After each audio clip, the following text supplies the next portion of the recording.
What's up, mother? Wishies! Let's go. We are finally here. We've been waiting for a long time. This is the getting into it moment. This is the getting into it. Now. Yeah, I get why people thought I was cheating. Yeah.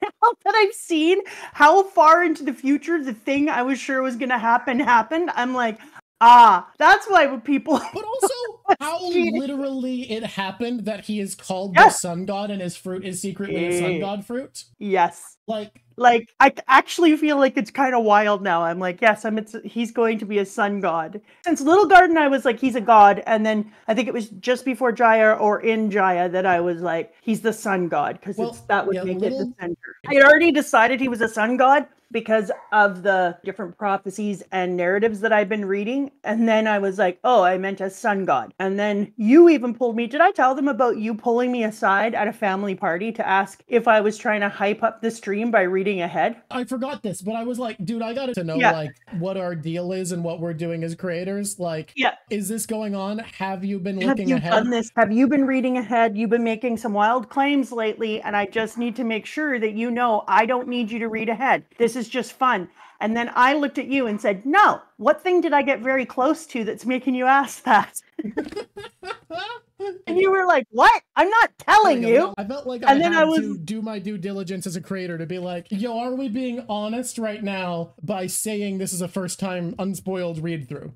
And you were like, that's all I'm saying. I just needed to know. I revealed in our watch along stream that there's a chance I planted an idea in your subconscious because before our stream started, I'd been trying to get you to read One Piece almost a year before we started the stream. I had tried to get you to read One Piece. You got a little ways into it and then stopped. I was talking to my friend Kristen about what had happened and I brought up the sun god. You came up to me like, hey, don't talk about it. I might read that one day. I said, well, you didn't hear any of it and you won't remember any of it. He's like, no, I heard something. There's something about a god. And I was like, okay, cool. You heard something about a god. And then I stopped talking about One Piece for the night because I was like, well, I don't want to spoil it for you if you do start reading. So I think there is a chance that sat in your subconscious. And I want to be fully open about 100% no. Yeah, I don't even remember that. But then again, if you think about it, I often don't remember the cool things I tell you in our conversations beforehand and require you to tell me what I said. This is another thing. There was a prediction you made offhand in Dressrosa that I didn't feel that much hype for or remember, but someone pointed out because the video just came out that because of new revelations that have happened in like literally the last month of manga publication, a theory you say offhand that I'd never heard before then has become mainstream. That's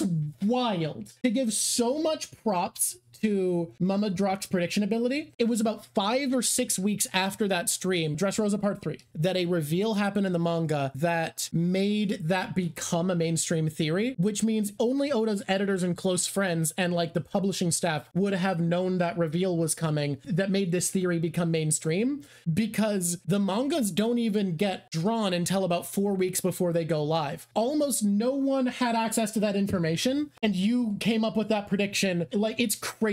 And I'm so excited because we're about to head into the most recent arc. You had previously made a prediction that was crazy that was referencing content that was actively coming out, but that could be cheating. There's no world where it's cheating that you, before you're caught up, beat the rest of the community to the punch on a theory. That's just incredible reading skills. I'm telling you right now, though, people think all the time that I'm reading ahead. That would be for me like unforgivably yucky. That's why I always tell you when like, this comment made me... I need to refine this statement a little bit because people are going to hear that and think you're saying that's because I have so much honor and dignity.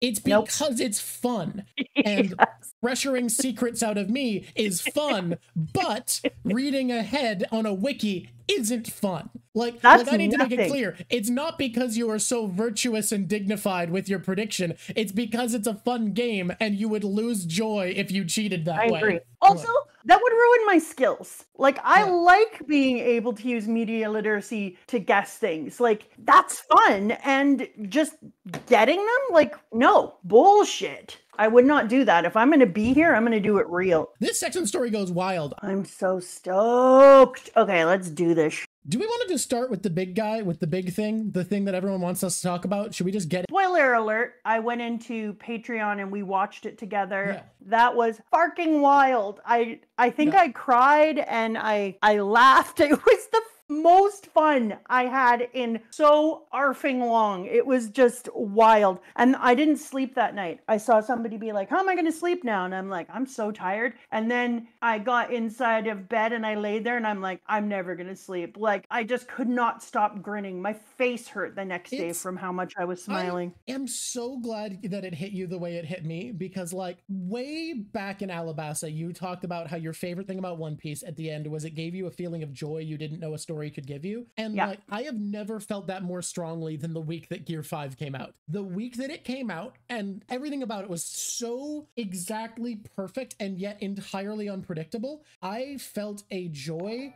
that I genuinely did not know a story could still give me as a grown man. It was a joy I have not felt from fiction since I was a child, and it was genuinely an unbelievable high of smiling glee. God, you want to know what my biggest fear was? After I predicted that Luffy was going to be a sun god, and we were traveling around the world and we're hanging out, and I'm like, all I'm doing is picking up more and more evidence. Like, you can't even imagine. There is a book full of evidence. He laid every hint he could out everywhere from the beginning on. I was like, one day I was sitting there and reading it and thinking how funny it was, and then I was like, aw, fuck. Once we have a fucking sun god on our crew, then we're gonna have to be all serious and gaudy. And then I was like, aw, sad. And I was actually genuinely concerned that once Luffy was some like big time god, that we all had to be like, oh, we have a god. And then when it happened, I was like, Oda, you freaking genius. You did the exact opposite, and you brought it in so that no matter how serious the plot gets from here on, you made his ultimate effect be being a doofus. That's stunning. So no matter what happens, he says, don't take funny people lightly, don't take goofiness lightly, but don't take life too seriously. There is a balance. And he created permanent balance by having this amazing freaking goofy ass Looney Tunes eyes popping out of the head, Tom and Jerry bullshit be an ultimate power. And I was so grateful. And I think it's one of the reasons I couldn't stop smiling. And I think his ultimate goal is to make the whole world laugh or make the world smile or something now. And I couldn't stop smiling because I was just like, thank you so much for not shitting on everything you've done by turning it into some ridiculous, serious bullshit as it comes up, and instead recognizing why we love Luffy and what it is that you've created. So I need to go into giving you diamond stars, diamond and gold stars here out the wazoo before I can get into an observation. And I love this. But first, let's give you a diamond star for predicting the fight. Last episode, you pieced it together with, I will say, minimal help from me, because I gave you the tiniest bits of help that I've been honest about, that I got you to consider Kaido's perspective. That wasn't help. That was the tiniest, but it did work. It did work. I want to be honest about it. I want to be honest about what I gave you so people know. I told you that you should consider Kaido's perspective more, that you were hating him too much to think about what he saw out of it, and that just because someone believes in something doesn't mean they're right. Those are the two things I told you. From that, you were able to predict Kaido wanted to be Joy Boy. There was a prophecy that Joy Boy had to be killed, that Kaido would kill Luffy. Luffy would be the real Joy Boy, awaken as a sun god who was Joy Boy, come back and defeat Kaido. That's a diamond star. That's crazy. That's crazy. That's crazy. That's crazy. That's crazy. Hell yes. Also, gold star for predicting that Luffy would reawaken laughing. That's something you wanted. You added it as a prediction. And obviously, you get the shooting diamond star for predicting that Monkey D. Luffy was a sun god, because that's insane. I'm so stoked by that one. Now, I want to get into the observation that I had that ties into yours. It was something that I loved about Gear 5. Early on in One Piece, we see Luffy do dumb shit with his powers. He's a goofy cartoon boy. He does the pinwheel where he sticks his feet in the ground. Doesn't work that well. He drinks a bunch of water to become a water pump. Works, kind of. He does all these really dumb, stupid things, and they don't work, and they get people hurt, and he puts people in danger, and he gives up on them. Bit by bit by bit, he chips away at the silly way he fights to be more and more serious and find better, stronger applications of his devil fruit. Gear 4 feels like the ultimate culmination of Luffy realizing that he has to give up fighting the way he wants in order to protect other people's freedom. That freedom isn't something he just gets, that he earns it by taking on responsibility, by treating things seriously enough that he puts in effort and fights hard like a serious fighter. He doesn't say it, but One Piece doesn't spell things out that often. You feel Luffy needing to be more and more serious to take on responsibility and protect the freedom of others and protect his own freedom. And what I find great about this power-up is he only unlocks it when he has become such a force for freedom that the world government is willing to sacrifice one of their greatest agents to kill him because he is fighting an oppressor in the name of freedom and represents a true threat. That there are people praying for freedom at a celebration, at a festival, praying to the gods above to be free, and Luffy is killed by the world's greatest oppressor while fighting another oppressor, giving his all in the name of freedom as seriously as he can, putting every bit of grit he has into one last Gear 4th, to me, representing Luffy giving up on fighting the way he wants to fight effectively. He is killed. And that allows him to access Gear 5th, where he can fight the way he wants to, where he can be the goofy, dumb bastard he was in early One Piece, and it works. He has earned freedom itself. He has become freedom itself by dying for the freedom of others and becoming a threat to the concept of oppression itself.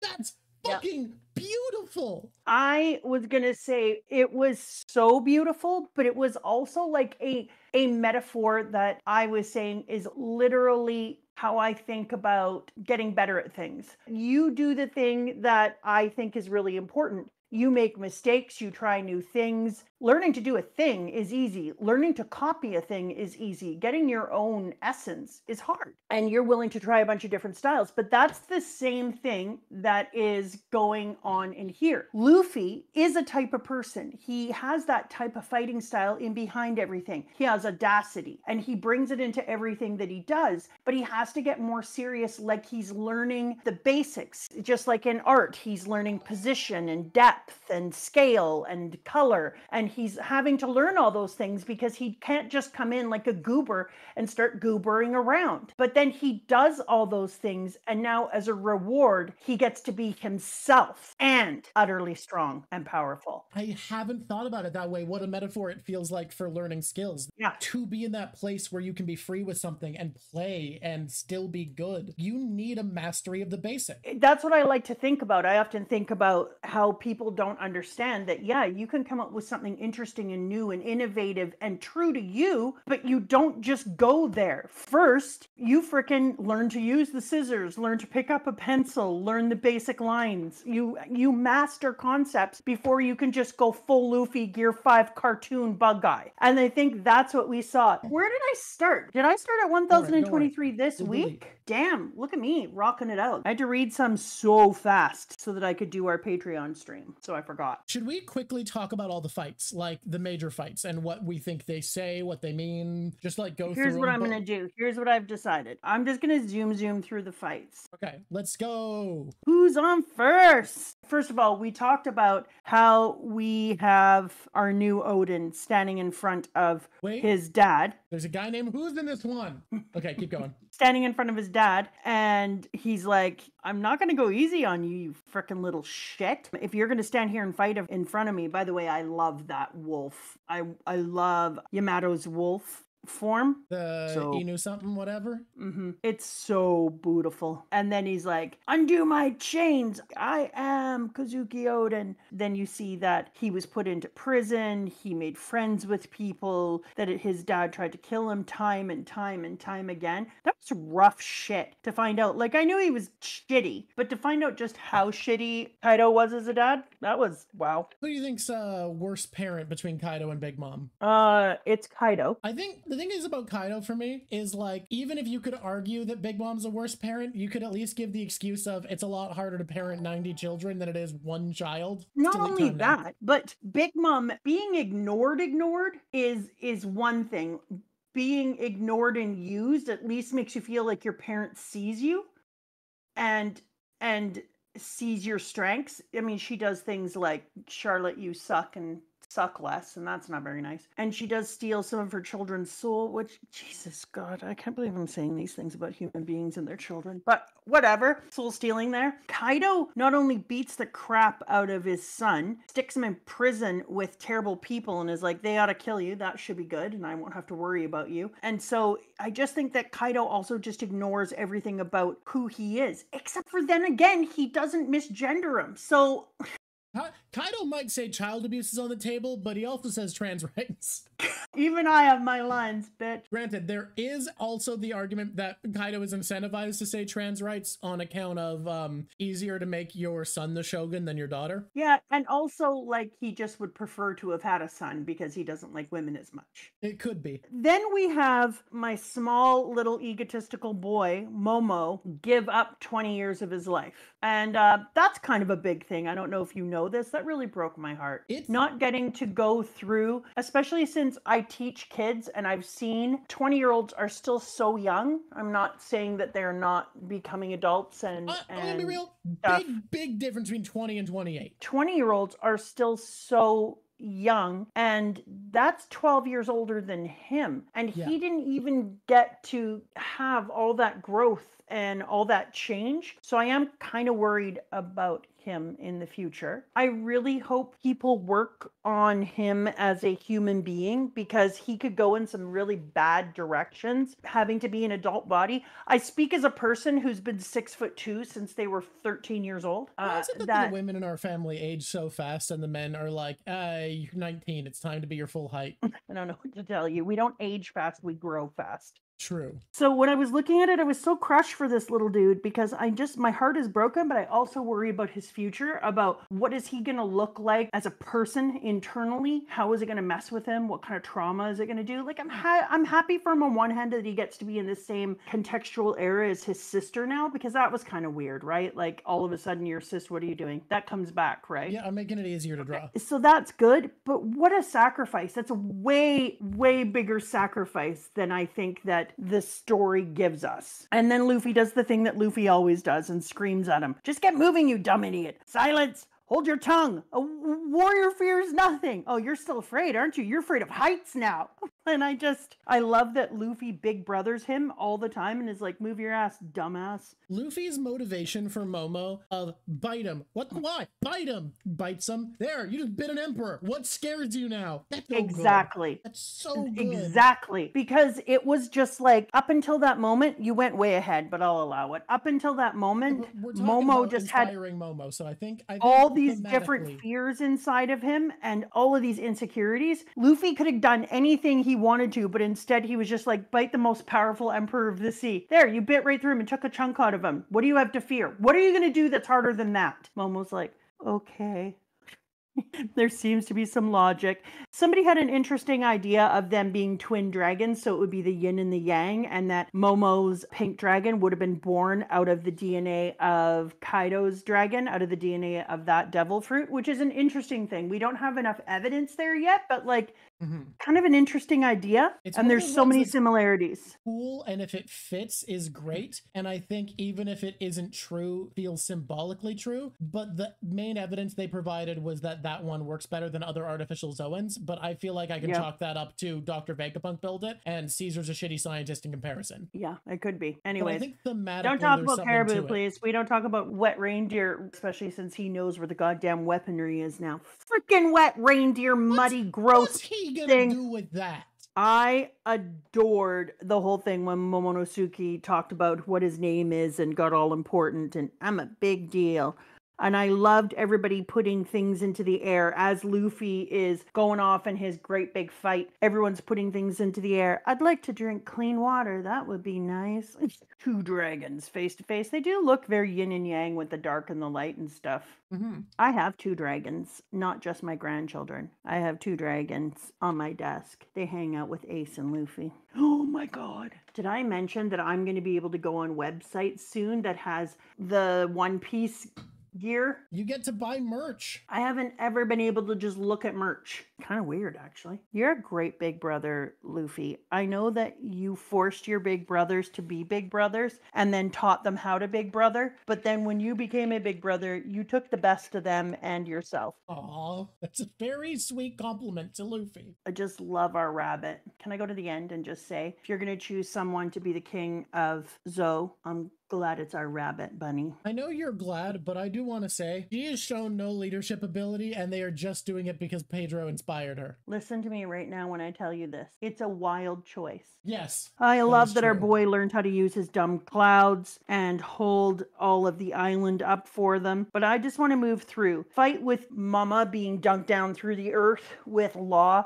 And with Kid, I just felt so glad that this was happening because for me, Kid was one of those ones where I could see that a bunch of different choices and things that had happened to him along the way have made him be this person who's just this hard ass shell. Like every single person who goes through trauma finds a different way to rectify their living life with their trauma. And his living life seems to just be strongly broken and armored. And then Law and his trauma, he just has this cool appearance he needs to put above him and just become this like, I'm Law and I'm super cool and I can do all these cool things, and has all this defense around him. And he needs people to see him as being cool. Like, I'm not just making that up. He cares about image a lot. He cares about image a ton. He cares about being as cool as he is. He would want me to say that he was cool. If he does a move after, or if Luffy says, put these people downstairs, he's like, I was doing that anyways, and now you made it look like I was following you.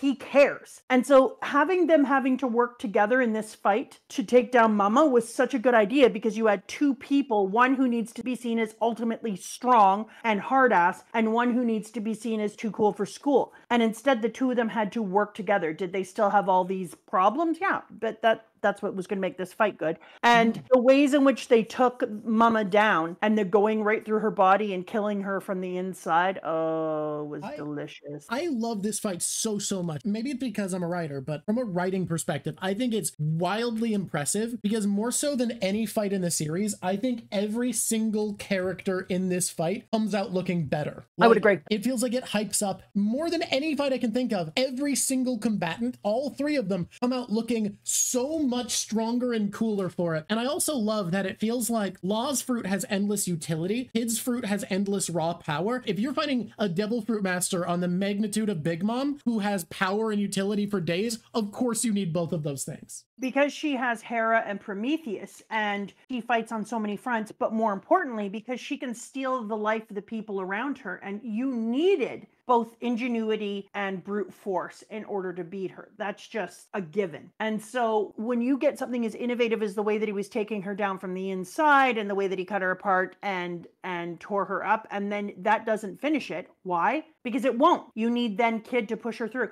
And I actually don't feel like either of them did more in that fight than the other. I know that there would be a tendency to say either Kid's force or Law's ingenuity was the thing that did it. And I would just say, like, neither of them would have won without the other, period. Yeah, there is no world where Trafalgar Law soloed Bigmom here. That was not happening in the slightest. Yeah, no, that was never going to happen. And I would say that Luffy did not beat Kaido on his own, because everybody took a piece of Kaido down from every single direction. It was just that the one-on-one fight at the end was 1v1, but it was like 1, 2, 3, 4. It was like 18 against 1 in the end. I can't get over people commenting he didn't live up to the hype. If it's 1v1, always bet on Kaido.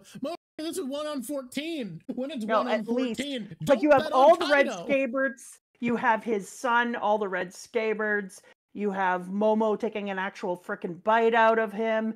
You have Zoro. You have Law. You have you have so many. And then after all that, then you have Luffy be like, okay, I figured some shit out. We can leave me up here for the 1v1. And by 1v1, I mean us 18. I've had three power-ups unlocked over the last month, most of which during this fight. I think I'm finally ready. It's so ridiculous to think. And then the fight between King and Zoro was insane. The animation of it, right? The anime? Oh my god, the animation was actually even better than the manga, and I don't say that often. No, it was wild. It was so crazy. That fight was delightful, and it turns out the king is hotter than you could have hoped. I was a bit surprised because part of me actually had kind of a backstory for him all put out that, yeah, he'd been a prisoner somewhere and his face got melty or something. And then when his thing came off and I was like, oh no, he's hot. Okay. Have anyone see how beautiful he is? It's like Queen. You know how Queen says he can't lose weight because he'd be too popular? King's the same way. He's like, look, I make fun of you, man, but I can't take off the mask or I'm going to have the exact same problem. So I understand. Yeah, I just think that getting to see his face, I was like, that's distracting. Okay. You should keep your mask off. I'm going to be honest, Queen, you're wrong. I've seen what you look like after getting the big suck, and you actually don't look, I think you look better bigger. I think you pull it off better, Queen. If I'm gonna be honest, I don't like a skinny queen idea. After getting the slurp, I don't think he's looking his best, actually. A round queen is a hotter look. It suits him better. I also despise CP0 with a burning hot cloud of rage and fire. And I knew I would hate them, and I knew they couldn't be CP10 because that's sleepy time. And I knew they had to be CP0, which is terrifying sounding, and they live up to it, and they're, you know, what's the word I'm looking for? Ball sacks. They're ball sacks, and I hate them. Yeah. Okay. That's all I have to say about that. Don't hold back. Oh, in that case, I can go on. Okay, well, I think they're cowards who hide in a side room and wait to take the biggest advantage of people who are in other fights because they can't actually do anything on their own other than use the advantage of other people's efforts. I mean... And it's embarrassing. They are assassins, so it does make sense that they wait for openings. You're engaged in a fight as Luffy with Kaido, and then some little weasel bucket comes up behind you and kills you. Like, I understand your job is to assassinate, but I'm okay with the sneak attack. I'm not okay with the sneak attack while somebody else is fighting you. I just think that's so, like, have any pride or, I don't know. You want to know why? You're not as scary if you have to fight with somebody and kill someone in the back and you don't have the power or the audacity to face someone's front or to poison them in a special way. You got to wait until they're fighting somebody else. Like, just think about the law of the street. Can you imagine if two people were having a fight and another person just jumped in and started pummeling on someone's back or knifed them? People would be like, what a coward. Even if you're an assassin, it just feels so, ew. It's so dirty. I just want to say that while I fully agree with you, I genuinely respect Guernica, that's his name, by the way. Just at the end of that, after he does the shitty thing, Kaido's like, so you know what's next? And Guernica just tips his hat like, my man, I know there's no world where I escape after what I've done. Let's just make it quick. It's not even pride, dude. It doesn't feel like pride, but it does feel more admirable than if he was like cowering, like, oh, please don't kill me. Like, I do respect that he was just like, I know what's about to happen. Kind of weird. I also want to say, if we're talking about CP0, so many people die this arc. Izo going down to take one of them out to save Robin, tragic. Yeah, it was such a juxtaposition because you're in Wano, where having some pride in your work and doing things in a way that is like respectful is kind of important because it's got this Japanese honor system attached to it, right? And instead, you've got a juxtaposition of this person who's like, don't mind if I sneak up behind your back and stab you. And then I'm like, you know what? You're also talking about killing Robin, so I hope you get commurtulated. And commurtulated means murtulated by many people, but instead it was Kaido murtulated, so it worked out. Yeah, it's our Patreon speech from last week. So this is from last episode from one of our crew at the Patreon level. First, I'd like to mention the moment where Sanji calls for Robin is such a great moment for both characters. Sanji, who has been so willing to sacrifice himself for others, finally asks for help. And it shows a lot of growth for him while acting as a great gag. I loved that part. On the other side, Robin hasn't gotten much of a spotlight post-time skip, and giving her the chance to save someone on the crew is a great piece of role reversal by Oda. Second, this is one of my few complaints about Wano, but did Shinobu really have to age Momo up to 28? Yeah. If the goal is flying Luffy back up to Onigashima, it could have just aged him up incrementally. I get the idea that Momo represents kids that have grown up too quickly due to great responsibility at an early age. Making that literally isn't a bad idea, but 20 years is a lot, dude. I agree. 13 body might have been enough for the job. But now we'll never know. And my son has lost 20 years of his life. Thank you, Shinobu. Crew read along when you want to. I love that. I agree with them because I was sitting there and thinking like, are you freaking kidding me? Like, I understand that there's also this theoretical idea that you're moving up to be the same age as they would have been. Yeah. But I was just like, are you shitting a burger right now? You're going to take this poor boy and take 20 years of his life, even after everything that he's had to go through. If he had been 18, he would have been an adult, able to be a full-size dragon, and would have had... He'd be a full-size dragon about at 16. Like, I was so pissy. It's a difficult bit because I love it as a writing decision because the thematics are brilliant. The idea that he got to skip out on 20 years of his country's suffering, so there is a cost to the responsibility that is being placed on him to be shogun, that he needs to pay for the power and position he's given by the station of birth. I think it works really well. That all being said, logically as a decision, Shinobu, you should have heard him say that and gone, very well, Lord Momonosuke, and then aged him up to 18. He wouldn't have known the difference. Because I understand that he was supposed to be 28, but he wasn't 28. He was 8. If you move an 8-year-old into 28, now they're 8 years old in a gross-ass 28-year-old body. At least give him the decency of making him 18 so he has like 10 more years until he should be a proper adult and he will have aged up well. Like, ugh. Imagine being 8 years old and suddenly looking at your gross-ass 28-year-old body. Like, this is not me. Holy God. And you're like, oh yeah, you're a full big adult now. Sorry, Momo. Enjoy that. The first time a woman hits on him, like yeah, he's so handsome. He's going to be a child being hit on by adult women. Like adult women who don't understand that he is a baby. And so now, by the time he's matured enough that that's appropriate, he'll be 38. It was just, they did him dirty. He should have been 18. Yeah, and his body is older than Luffy now. Oh, it's so wrong. I'm so sad about it. I'm moving on. I'm so sad about it. Okay, Queen, the fight with Sanji was so epic. Including in the anime, I thought this fight was almost my very favorite. It was so good. If it wasn't for how well animated Zoro's was, it would be such a standout. I would agree. And it's hard to beat that king fight. I wouldn't say that the king fight was harder. I would say that Sanji super proves himself here. Like it absolutely. Is yeah. This is a take I have. I don't think the power gap between Sanji and Zoro has ever been more narrow. Yeah. Like with the exoskeleton boost he's getting and Zoro unlocking Conqueror's coding that kills him, I don't think they have ever been closer in terms of fighting ability. Sanji literally had every bone in his body break. Like he was just mush bone. And then he stood up. And then Chopper is like, Sanji, you're freaky. Did you get turned into a zombie? Every bone in your body is broken. And he's just like, just give me a minute. I need to...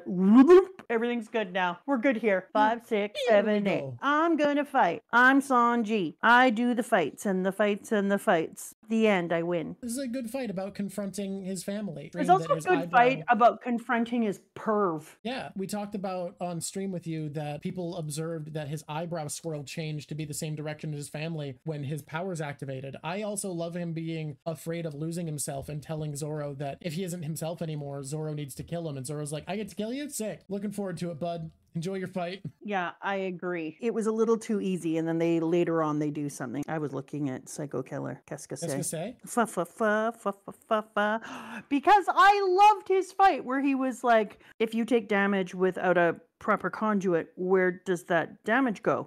What do you mean? You should know how my power works by now. All of the damage I take goes straight to Kid as long as I hold his straw doll within my body. Oh, perfect. Slice. Cuts off his arm. My arm. Kid has no left arm. You should have put that doll any other body part. Hawkins in that moment kind of sucks to suck is honestly what happens. Yeah, like maybe you should have sucked half as much as you just sucked is all I'm saying. And I was sad because I wanted Hawkins to be the not suck because you know that I secretly love Hawkins weirdly for no reason. He ends up fully sucking here because I think there's some level of dignity in him being the opposite of Scratchman Apu where he knew he wasn't going to make it through this almost certainly, but he was like, you know what? He did. I made my bed. I should sleep in it. Yeah, no, I agree. And he only had a 1% chance of survival. And he really believes in his ability to tell the future. So he was playing, you know, as they say, balls out. You know what? I took that bet that I needed to side with Kaido, and you were brave enough not to, and it worked out for you. So you win, kid. Meanwhile, Scratchman Apu was like, "Oh, looks like we're losing. I'm not with him, so we're cool, right?" It was ridiculous. I was not proud for him. But I also love he makes it out alive, because people are like, well, I'm not gonna in the middle of a war fight this other guy for no reason. So yeah, exactly. Was it a thing? Yes. Was it an option? For sure. But again, I mean, I guess you have to have a balance between bravery and cowardice. Kinemon being all like, I'm the worst and I will commit seppuku. And then Usopp being like, could you suck less? We're very busy people. You trying to kill yourself is embarrassing. Stop trying to die, you bitch. Stop. He's just so embarrassed for him. And when Usopp is embarrassed for you, you gotta feel bad. I love Usopp being like, yeah, I'm a coward. I'll cry and shit my pants and run away. You know why? Because I want to live, you dumb asshole. Yeah, exactly. And Usopp, like, I asked for funny things from this, and Usopp has great statements such as the following. I'm gonna die of fear before the enemy even gets to me. So, like, he has the fear down pat. And yet he's saying to this person, like, do what you need to do. Quit being like, oh, all that matters is honor, and so I need to kill myself. Meanwhile, Usopp is, I'm the great Captain Usopp. Wait, don't run away. I was bluffing. Someone is pointing out that Apu had no reason to antagonize CP0, and yet he did. I think that's 100% true, but I think it's because he knew they had more important things to worry about, and he was like, I can get away with this. Why not? Yeah, he was. But literally, I'm just so embarrassed for him. I love so embarrassed being for him. Shit. Kazembo going down into the bottom, the big monster. Don't touch it or you catch a fire monster. Are you shitting me? When I saw the fire monster thing, I was like, we've got enough. There's Odin enough happening. Oda, right, left. This is too many things. We have enough fronts now. We're falling out of the sky. We have like 5 giant fights happening at the same time. We have a dude who's sitting there and feeling guilty, who's trying to commit suicide. We're good. From what I understand, it's meant to be all of that stuff is meant to be a reference to like kabuki actors hamming up their death, which is why the joke is Kanjuro keeps giving himself extra death scenes by faking his death. And through Kazembo, he gets to have a death scene after he's already died. Yeah, I would agree, because I was like, you had your death scene, and I remembered reading in one of my things about it that they're like, and then the kabuki actor dies again. And so I was like, yeah, that's funny, but on the other hand, he's an actual threat for the entire island, and we're burning everyone up. So I was like, this dude again? I fucking hate him. Hey, good news about your hatred of Kanjuro. We're in the era of One Piece where people die now, and he's not alive. Yay! When you think about how all the other arcs, isn't it crazy to think that you can list off like Yasuie, dead, Basil Hawkins, dead, what's his name, Big Hydra Man, Shogun, who cares, he's dead. Kanjuro, dead. Ashura Doji, dead. Izo, dead. And someday it may happen that a victim must be found. We've got a little list. They all are dead. Let's be frank, Kaido and Big Mom probably alive because of that explosion at the end knocking them out. It's not confirmed they're alive though. No, Luffy, I'm not quite dead yet. All right. Are we sure Hawkins died? No, but it feels like no, but maybe dead. Yeah. Dead adjacent. I keep fast forwarding, and the fight between King, Queen, and Zoro and Sanji. They always try to make Sanji second fiddle in these fights. They're like, we'll give him Queen. And I'm like, I understand why you gave King to Zoro, but on the other hand, just like, why? That's why I think it's funny that he keeps giving him the bigger bounty. I think it lines up well enough here because of the history Queen has with... Honestly, I think Oda did a great job at making both the fights feel very personal in that King's relationship with Kaido was meant to mirror Luffy and Zoro, and Queen obviously is connected to the Vinsmoke family. Yeah, I agree. Kamirasaki. And her little instrument. Kamirasaki. What are you going to do, Kamirasaki? Oh, I'm going to myrtlate this piece of shit. You know what, Kamirasaki? I'm here for it. I'm going to tell him that all this time when he thought he was hot and he kept coming in and making everyone pay attention to him, everybody knew that he was not. Damn. Oh, are you the Shogun? Are you hot? Ha ha ha. No, no one likes you. Damn, And get it doesn't owned, matter my how guy. many heads you have, none of those heads are worth kissing. Sometimes you say things and it derails me. I love King's heels. King's whole outfit is weirdly good for just being a gimp outfit. You know what I don't like about him? What? When he turns into a pterodactyl with his mask off, that's less sexy. You know what I don't like about him? What do you not like about him? Racial supremacy. Being part of an oppressed group doesn't give you the right to be a racial supremacist. Obviously. Yeah, there we go, King. Learn a lesson. Whoa. You know who could feel supreme about racial supremacy? Is that? No one. No, I was gonna say gods, but it seems like the Lunarians literally considered themselves gods. So like, actually, let's not give that opening. I am glad that Chuji is alive. When that rat mouse thing was gonna die, my heart was broken. And I'm glad they chose to do that because I don't think a lot of people, like everybody knows that's something that Sanji did when he was young, that he fed the rats and that when no one else loved him, he had his little rat friends. But I think that the reason that I liked it so much is because Sanji was healing his childhood trauma in this arc. He was getting to have the strength that his family forced him to have while reconciling that he had his own will and that he could use his will in the way that he wanted to. And being able to save that rat also allowed him to save the rats of his childhood, to feel that he was still the person that would be gentle with all living creatures and see everything as deserving of life and protection. I put together that it was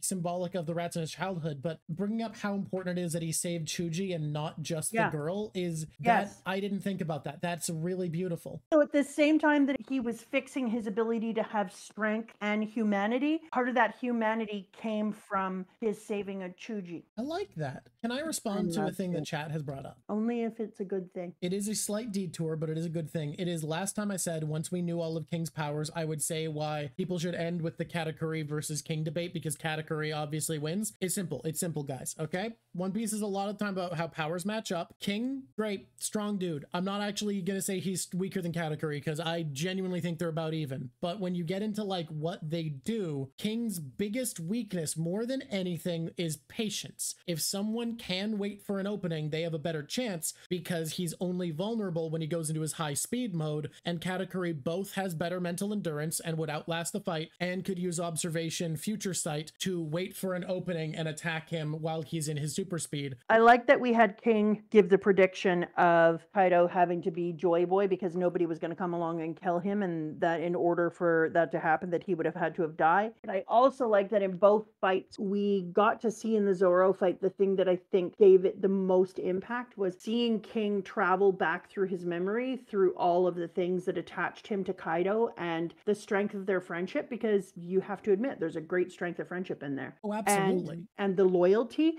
And then you're like, oh, I almost feel bad for him. And then all of a sudden it pivots and Zoro was remembering laying on the ground bleeding and saying, I won't lose any fights I start again. And so it's really incredible because I think it shows why it is that Zoro was going to win that fight in that moment, is that they showed us, just like in the thing that we were talking about earlier, and that secretly Oda has made a backbone of Wano, is that we saw that Zoro had lost and then had to make the choice to win again, whereas we see that King, just once he came into his strength, that's just who he is and he never lost. So he doesn't know what it feels like to have to size up an opponent in such a different way, which we see Zoro do. What is he? This and this happens. When the fire burns on his back, this happens, whereas King just fights and just assumes that the supremacy of his strength and talent will move him through. And instead, because Zoro has lost before, the entire time he's sizing up and reevaluating his opponent. And for that reason, we can see why it is that Zoro is going to win.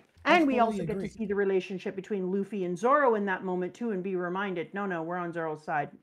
Sorry. What you said there makes me realize that I think King was, throughout the two flashbacks we see, losing faith in Joy Boy existing because he couldn't rationalize the idea that for Kaido to become Joy Boy, someone needs to kill him, and that's impossible. But if Kaido's not Joy Boy, whoever beats him is, and he doesn't think it's possible for someone to beat Kaido. So I actually think we see him losing faith in Joy Boy in the idea over those of Joy two flashbacks. Boy. Yes, I agree. But you also see him losing faith in Joy Boy mattering. Yeah. Or instead, Kaido's strength to change the world might just be enough. Yeah. where he's like, well, maybe this is just fiction in comparison to the strength of Kaido. The world didn't expect a Kaido. If you look at Marco, Katakuri, King, and I would argue Zoro, all of them share a trait, which is they seem invincible, which is Marco can regenerate, Katakuri can dodge every attack, and King's body is indestructible most of the time. And for Zoro, seemingly no amount of blood loss matters to this man. I think there's something very interesting that a lot of the Emperor right-hand men have an air of invincibility and untouchability. We don't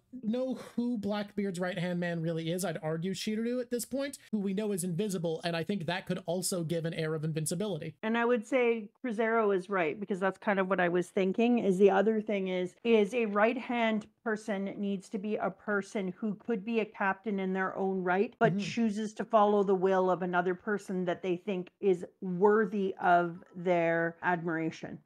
And that's super important, because your right hand can't be a person who's like, they're very, very impressive, blah, blah, blah. Like Marco could run his own crew without any problem. Absolutely. But honestly, so could Zoro. It would just be a matter of Zoro. People constantly comment to Zoro, he's not the captain. Exactly. Even though Zoro does get himself lost a lot, like the Wandering Ronin. Yeah. I think there's something very specific to how all of them seem to have a gimmick that makes them seem untouchable. That's very interesting to me. I like that. I love also Kaido and Luffy, where Luffy goes, I'm having fun now. So am I. It's nice that in his last fight that he really got to enjoy himself. Even though I don't give a shit how happy he is, because he's the baddest. He's the baddest boy in Badville.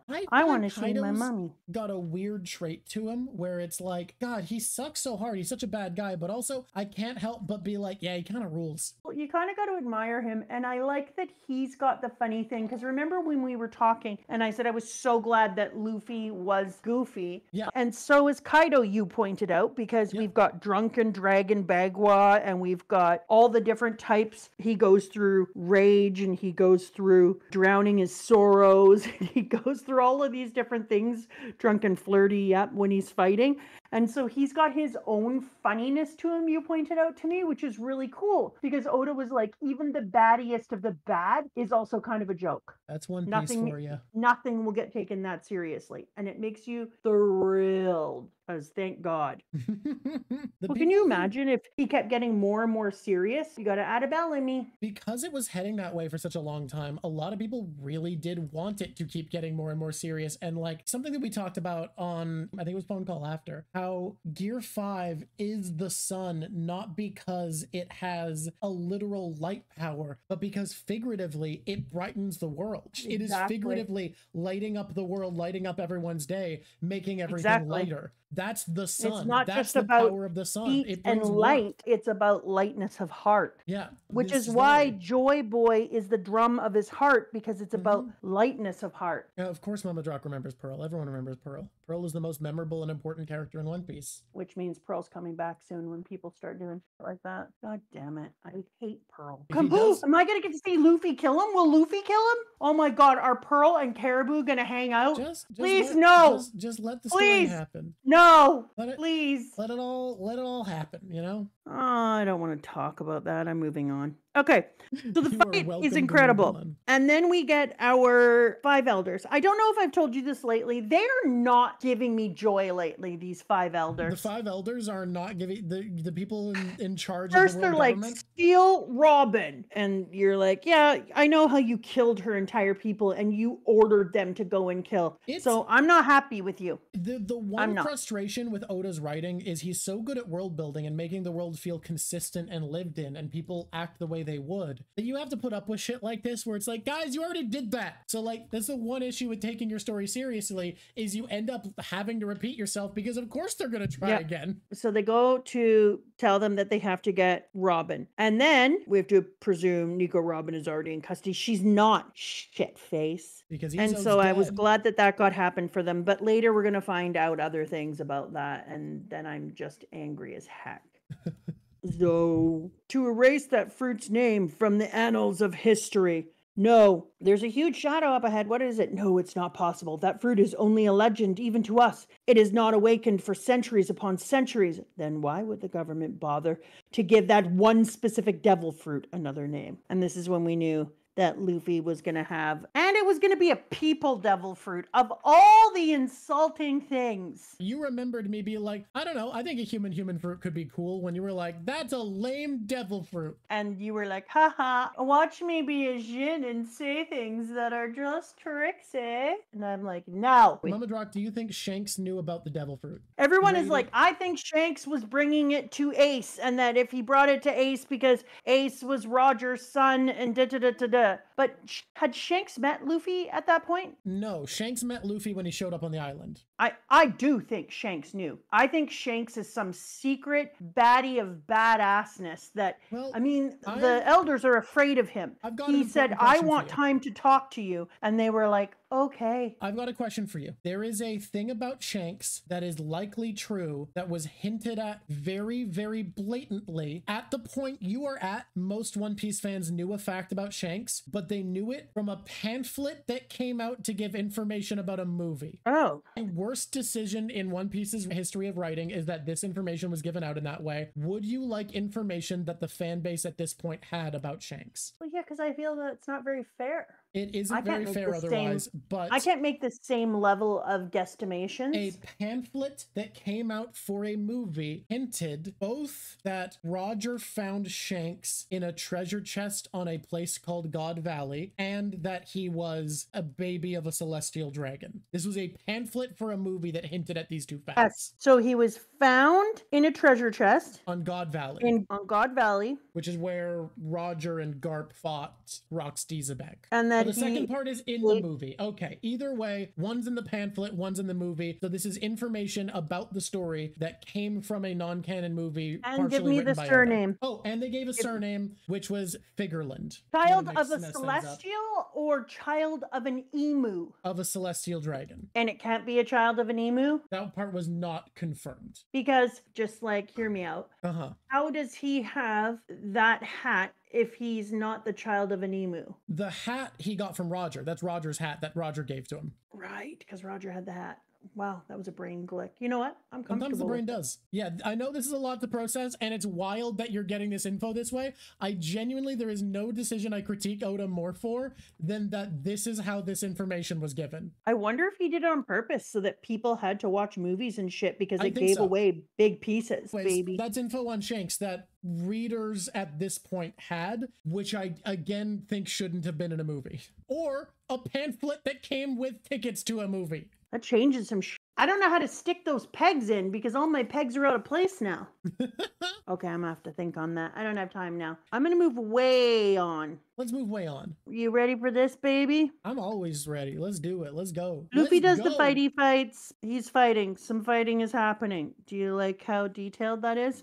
I loved how detailed that was, TBH. And then Zoe says, I have come to join the fight at your side. And he says, Momonosuke, I am awaiting your orders, which is interesting because then we're like, is Momonosuke Joy Boy? Grrr, you got this, Zoe. And then Zoe is like, I do not wish to open the borders. I am not smart enough to understand if it would mean exposing people to Wano and to danger. Am I simply a coward? You know, not as soon as he said that, I was like, no, it's probably better we take a pause here and maybe look around a little bit first. So I'm 100% in. 100. We'll get to opening the borders, Momo. Mention that opening the borders now can be like a separate event that he can come back to and reconnect. And so I think that was a good choice just story-wise, right? Like, yeah, okay. That's good. And then Shitface comes to try and kill people. And he's like, do you mind if I be CP0 and I interrupt the drunken beggar in the middle of his fight and kill a Luffy? Well, he doesn't even kill the Luffy. He holds Luffy still so a club kills him. Yeah, I understand. But he knew what he was doing. The goal was a dead Luffy. The look in Kaido's eyes, like he actually has a tear in his eyes. Yeah, he was having the most fun fight he'd had in probably decades, and this bitch stroll in. Exactly. And it was so embarrassing. And then his life shoots out of his body. I do not hear Luffy's voice anymore, says Momo. And everyone is like, and his eyes go, and then the guy just stands there like a shit. Winner, Kaido the Beast. So you're prepared for what happens next. And then he just knows, yeah, you best be prepared. Master Kaido, where's your leader? I must have Momonosuke surrender. And he's trying to take out everyone. All during this time, I wasn't worried at all because I've already decided by this point that Luffy is going to have to be dead. But I question, did other people cry and cry when this happened? People knew something would happen. We were all debating what it would be. Is Law going to immortal surgery him? Is a Devil Fruit Awakening saving him? Is he really dead? We're saying, like, is Zoe going to save him somehow? Zenesha has some power. Another mink drug dose. There was so many different theories about what was going to happen because most people, by most people I mean, I haven't seen a single other person put together the idea that Kaido wanting to die must have meant he believed in a prophecy. Because I think if other people had come to that conclusion ever, they would have started to be like, okay, what prophecies exist, and started to get wise to Joy Boy. But the idea that there was a prophecy Kaido wanted, thus the idea that becoming Joy Boy meant dying, I hadn't seen anybody put together before. So you were in a really weird position there. It had to happen because otherwise, why was Kaido trying to kill himself all the time? It had to be the completion of a prophecy. And then when I realized, when you said that my hatred of Kaido was taking over my ability to make a prediction, I was like, okay, I'm just going to be Kaido. And so I sat around for probably an hour saying, I'm Kaido. What do I want? Why am I doing it? What is it that I'm hoping for? And then I was like, he's got to die because he thinks that's his prophecy. Okay, so what's his prophecy? Oh, he thinks he's Joy Boy. Of course he does. He's an effing dragon. Nobody can kill him. I'm the strongest damn person in the world. No one can kill me. Obviously, I am the chaos that brings about a new dawn. I decided as soon as I quit acting in hatred and became Kaido, that the story just made sense. And so once I realized that, I was like, oh, well, then Luffy has to die. So Luffy is going to die and he's going to be reawakened. But nothing could have prepared me for the frickin' joy of seeing Zenesha when everyone's like, I can't hear him. He's gone out of this world. And all of a sudden there's just one panel. And this is why I wondered how much Zenesha being there was giving Luffy life, because if you look a few panels earlier when Zenesha is in the ocean, when Zenesha is on his way, he makes this sound. And then when you look at the panel where Luffy dies, when we're in chapter 143, and Luffy is the deaded, and he's laying on the ground, all of a sudden there's this sound that comes above Luffy. And it was the same that Zenesha made in an earlier panel. And all of a sudden, above one little panel, it goes ba-bump. And then it makes this sound to Zenesha that he made earlier. Grrm. And then he goes, Momonosuke, I can hear it. How long has it been? What is it, Zenesha?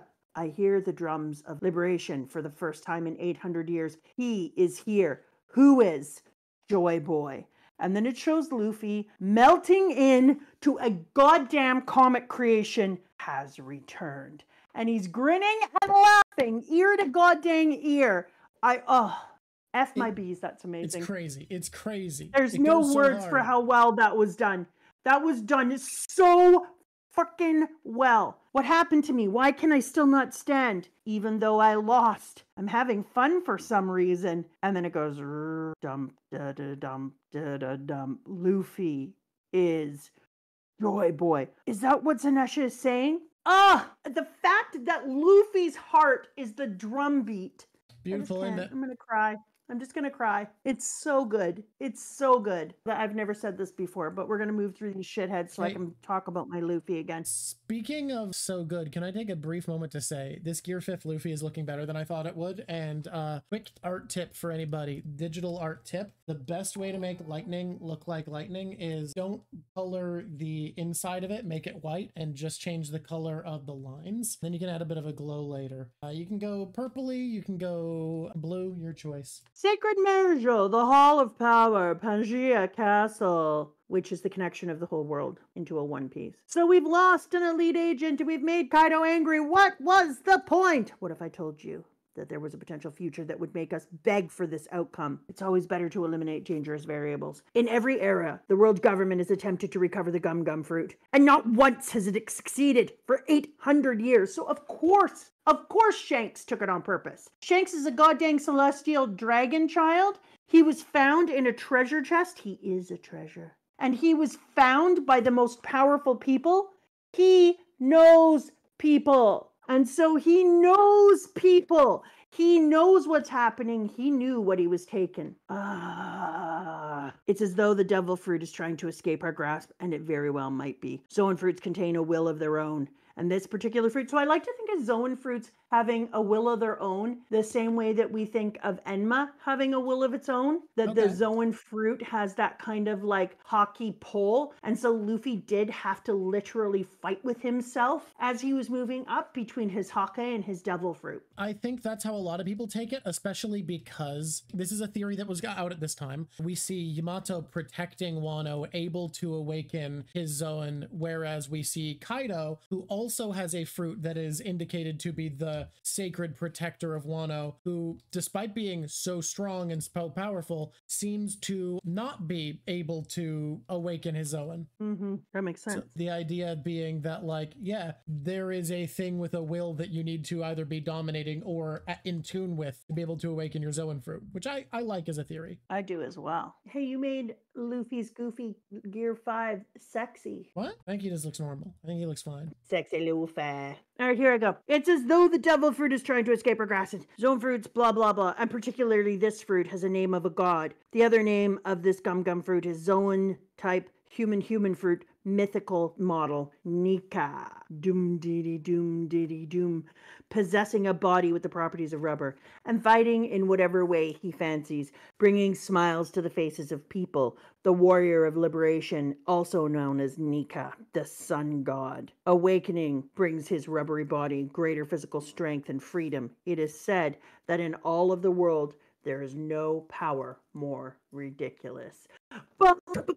I have to admit that when I got here, this is the moment that I looked at this. I looked at how I predicted all the ways in which he would get here and predicted he was going to be a sun god way back. I thought it was going to happen so much sooner, obviously. I was just like, there's so many clues. Why hasn't it happened yet? And I was waiting here and I was like, okay, I'm not going to lie. Now I know why people have been so spazzy and thinking that I'm a big fakety faker, because this is wild. I predicted so much of how this would happen. Yep.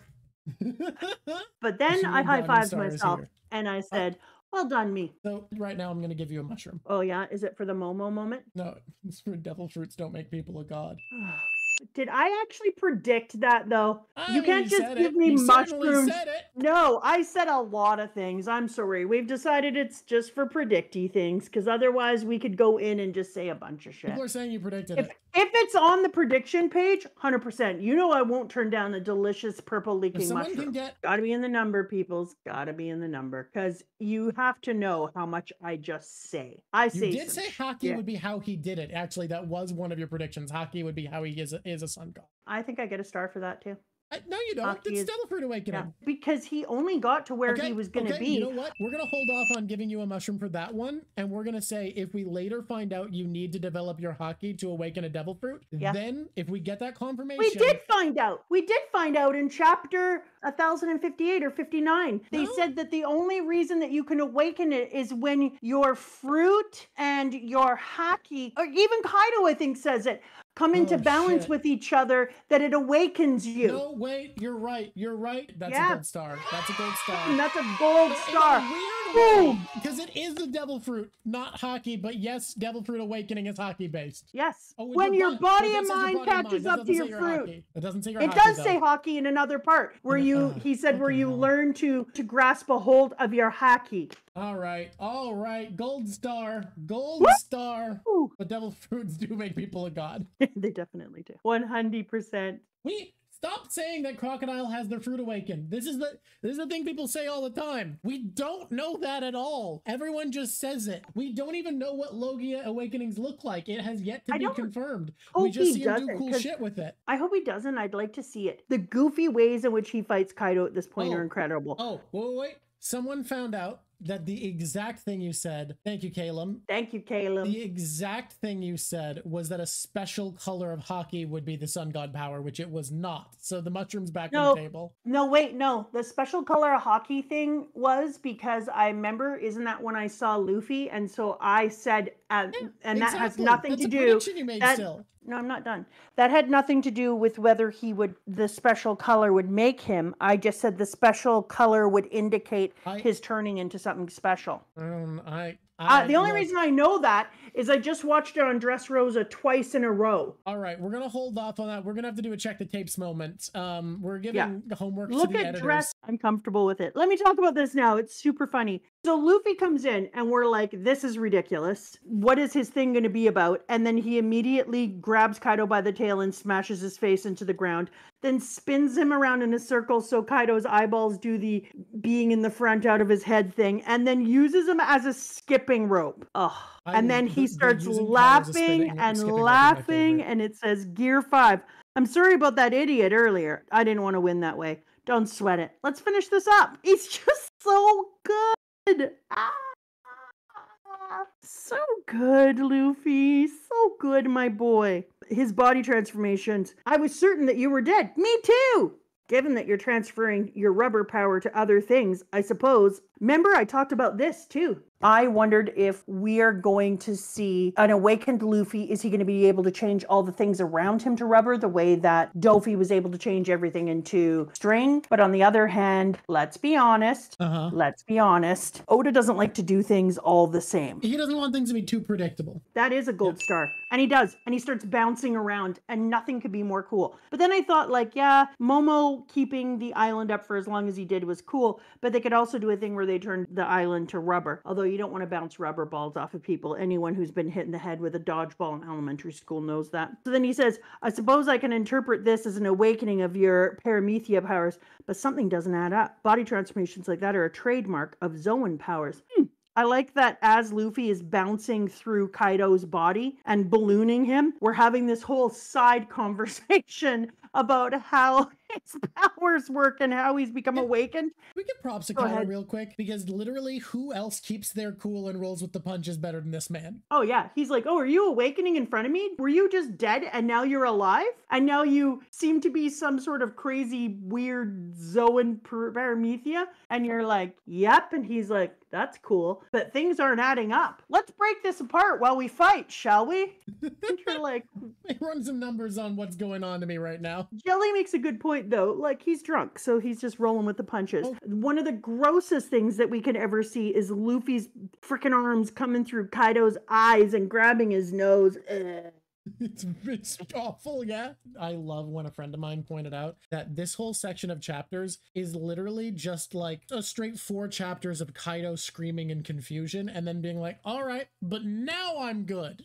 Where Luffy turns into a giant, how big does he become? He's kilometers, because his foot is way bigger than Kaido's I think the head. size might just be inconsistent, but if Kaido is as big there as his dragon form is drawn to be sometimes, Luffy is like the size of oars at least. Oh, bigger. Because if you look at this picture, very dangerous picture, because Kaido's got his face positioned in eat penis, and Luffy has got his foot over his face. He looks at least half of the length of Kaido. So, I mean, him being like, so Kaido's minimum 3 kilometers long, so Luffy being a kilometer tall kind of checks out, considering Gear 5th at the end of this does allow him to make a 15-kilometer wide punch. Yeah, okay. I think he looks to be 1.5 kilometers long, but I think he could almost get to 3 kilometers if he reached his hands up over him. If he was to put his toes at the front of Kaido and just fall forward and reach his hands up. He's huge. Crazy shit. He's huge. Too big. When Kaido bites him, they have the same size face. Yeah, so bigger than oars for sure. Like, hey, I know, Blackbeard, you think you have the world's biggest dude on your crew. I don't think you do anymore, actually. Nope, you don't. I like when Luffy's eyes come out of his head like that. I gotta say that there's some moments in here that I feel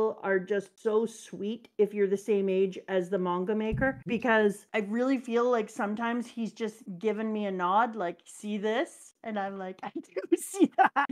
And so I know other people watch Tom and Jerry, and I know other people watch all the shows that he's making references to, but there's something special about seeing them being used. It's a nostalgic feeling, and it makes me do this. Yay. I also like, because remember when I said before how upsetting it was that Luffy needs to eat all the meat in the world in order to get strong again, but now he goes, who says I'm at my limit? And then he goes, wheeze, and then turns into that melted, injured old man. I'm tuckered out. Oh yeah, I was dying dying before this. Wow, it takes a lot of energy. You have my assurances. After you die, someone will tell your tale. I don't need any of that. Once we're dead, the only thing that's left is bones.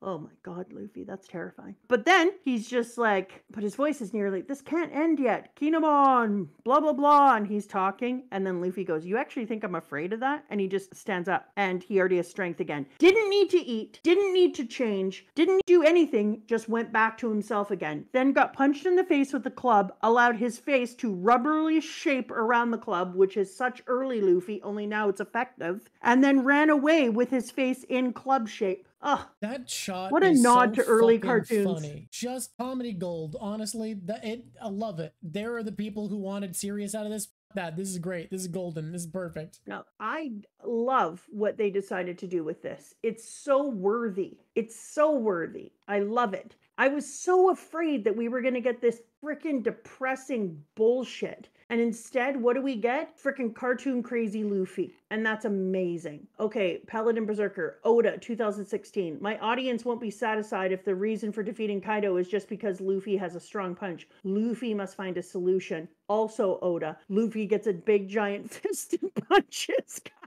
I actually have a take on this, which I get Go it. ahead. It's a funny joke regardless. I don't think the size of the punch is what beat him. I genuinely think how Luffy won was by using Toon Force logic to punch him through the Kaido-shaped hole in the ground to boil him. It wasn't that the punch was so big. It was that he was able to use Toon Force with big punch to drill him into the ground. He put him in the bad juice. It's happening. 57-year-old man, try to throw house party before my big day. Have guests over. Bunch of dudes I thought were dead come and stab my hand. Challenge me to a fight on the rooftop. I'm fighting these guys. Old best friend from back in the day showed up to fight with me. Winning. Great. 5 criminals show up on the roof, continue to challenge me to a fight. Frustrating. Pretty sure I killed one of them. I go down to tell everybody that it's over and to clear out of the property. He's back on a flying dragon that's biting me. Okay, my son's fighting me. Spoiled kid. Gonna fight the kid again. The fuck is happening? Now I'm starting to enjoy myself. It's an alright night after all. Secret agent assassinates the guy I'm fighting. Well, that sucks. I tell everybody clear out again. Okay, he turned back to life into a cartoon character and has warped reality itself to bend my face in on itself to punch me into a mountain. Kaido's having a wild night.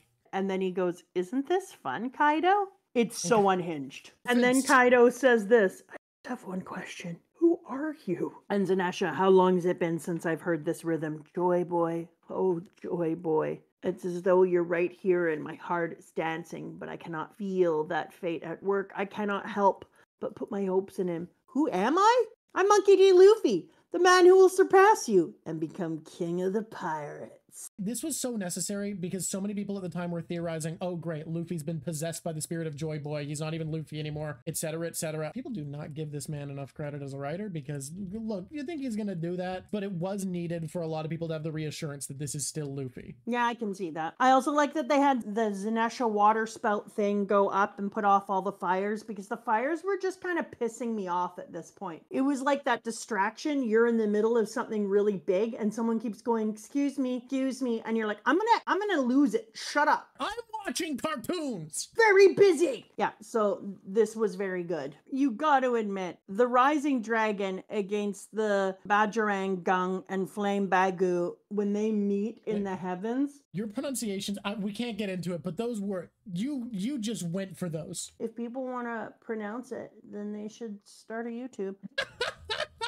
I did start a YouTube, but I do want to pronounce it as Bajrang Gun. No.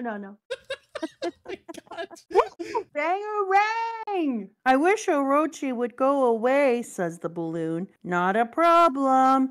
Here comes Luffy.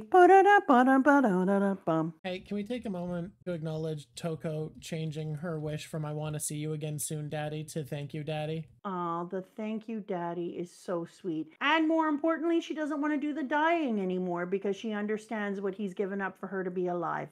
Yep. Aww. I love her. She's so sweet. She's still not best kid. No, look, there's stiff competition for best child this arc. And in my opinion, it's still not Momo. I love Momo and his development, but in my opinion, it was never Momo. It could never be Momo. Best girl is here. Yeah, be my best girl, my little Tama. Even though she's a slave person. Hey, we got it revealed though. After a month, they get to choose if they want to stay that way or go back to normal. And then she creates her own mummy and says, I hope you choose to be with me, slave horse. The world where Speed chooses to be a criminal again and is just like, I'm gonna head out.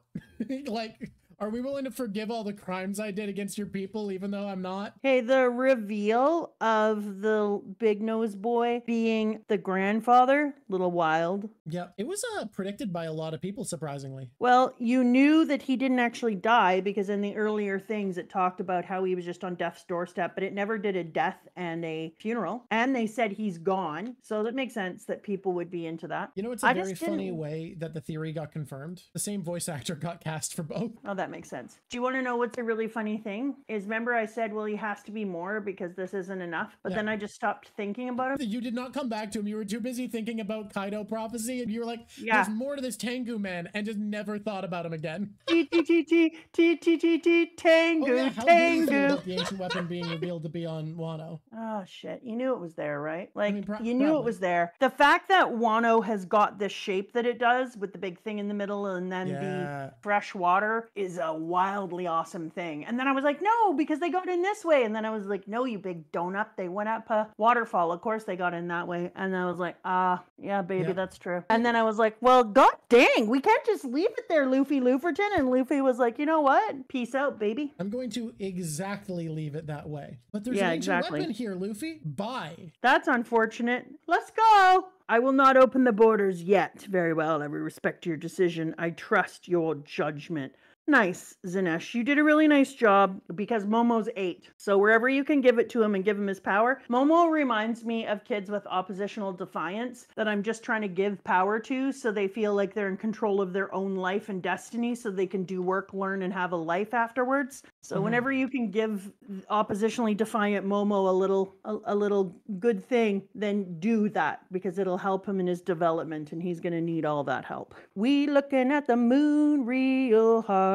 That's very interesting. We're going to go back to the moon soon. We got to. Like, Wano, of course, is going to use the moon all the time because it's Japanese coded, and Japan, it's got itself a little thing with the moon. I don't know if you know this. In Japan, there's this thing. August 15th is considered to be the night of August 15th on the lunar calendar is known as Jogoya, or the night of the full moon in autumn, and it's the best time for moon viewing called Tsukimi, and that usually falls in September or October for us. And then the phrase in Japan, or in Japanese for when it rains on that night, the night of the full moon in the lunar calendar is called Jogoya no Ami, which translates to rain on the night of the 15th. It is a big honkin' ass deal, and it's actually a phrase that you would use to people to describe how sad you are or how disappointing something was. You would say, well, it's like Jogoya no Ami to me, and then people would be like, oh, I'm sorry, because they would understand how deeply this is felt by you. So when I was looking at this and I saw a couple where they stuck all the water inside like a moon-looking thing, even though it's a person looking through what I thought was a telescope at first. And then I realized, ooh, we're going to go into the moon soon. We're going to have a moment that's going to give us some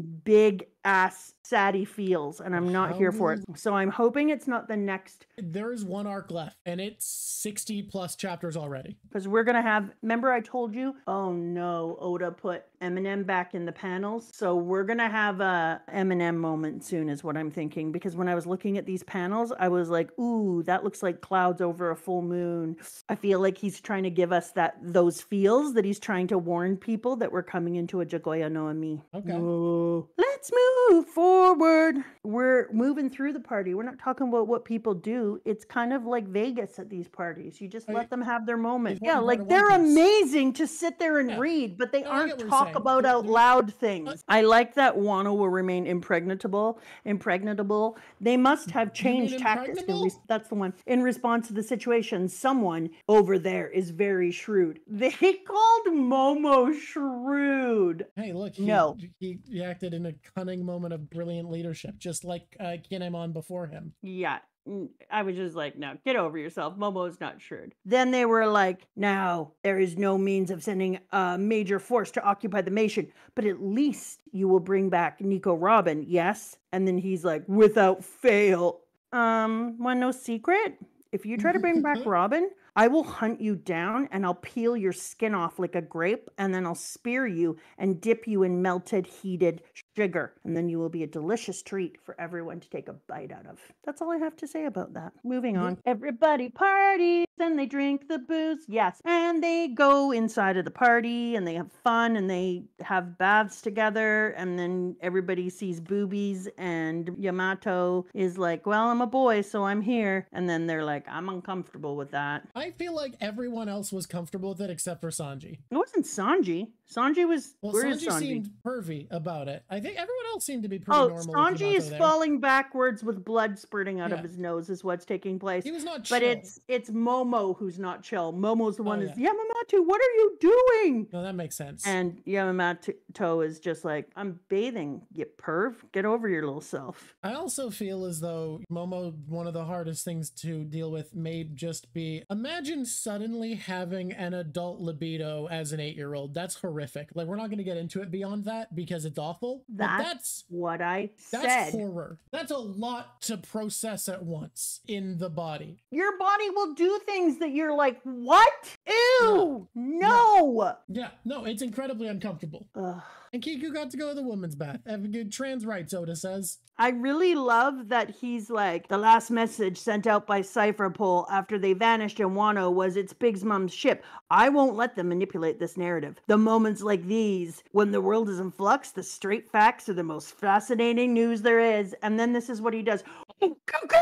That's his news coup sound. They may never have shown you people, but I'm going to give you straight up facts here. Secretly, that's the sound that Biatch is making every time he makes big news. It's an issue. The anime exists and the news coup goes... No, that's what he does in public.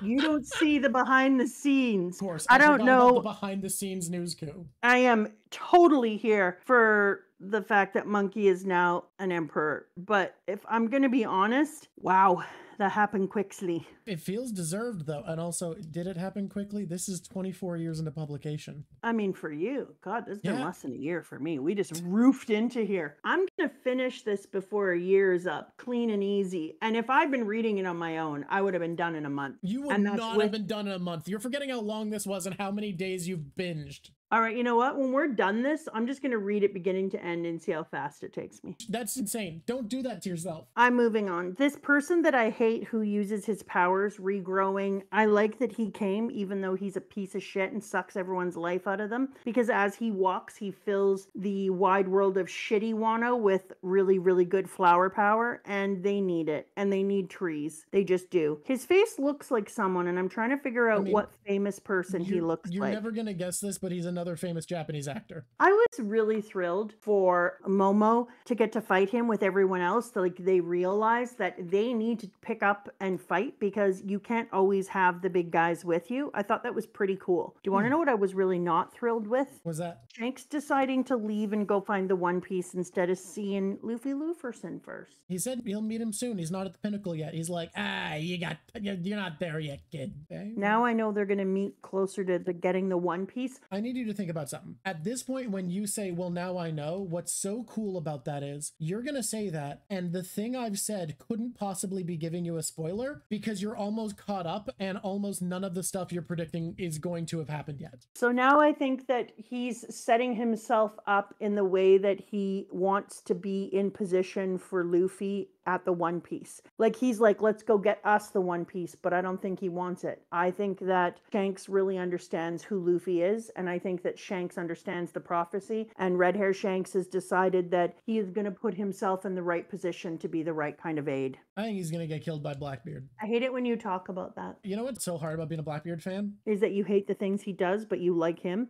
It's really hard to hold all these W's. My hands are just so full of W's. It's really difficult. It's really slowing me down in my daily life. So much. So what I have to say to you is boo.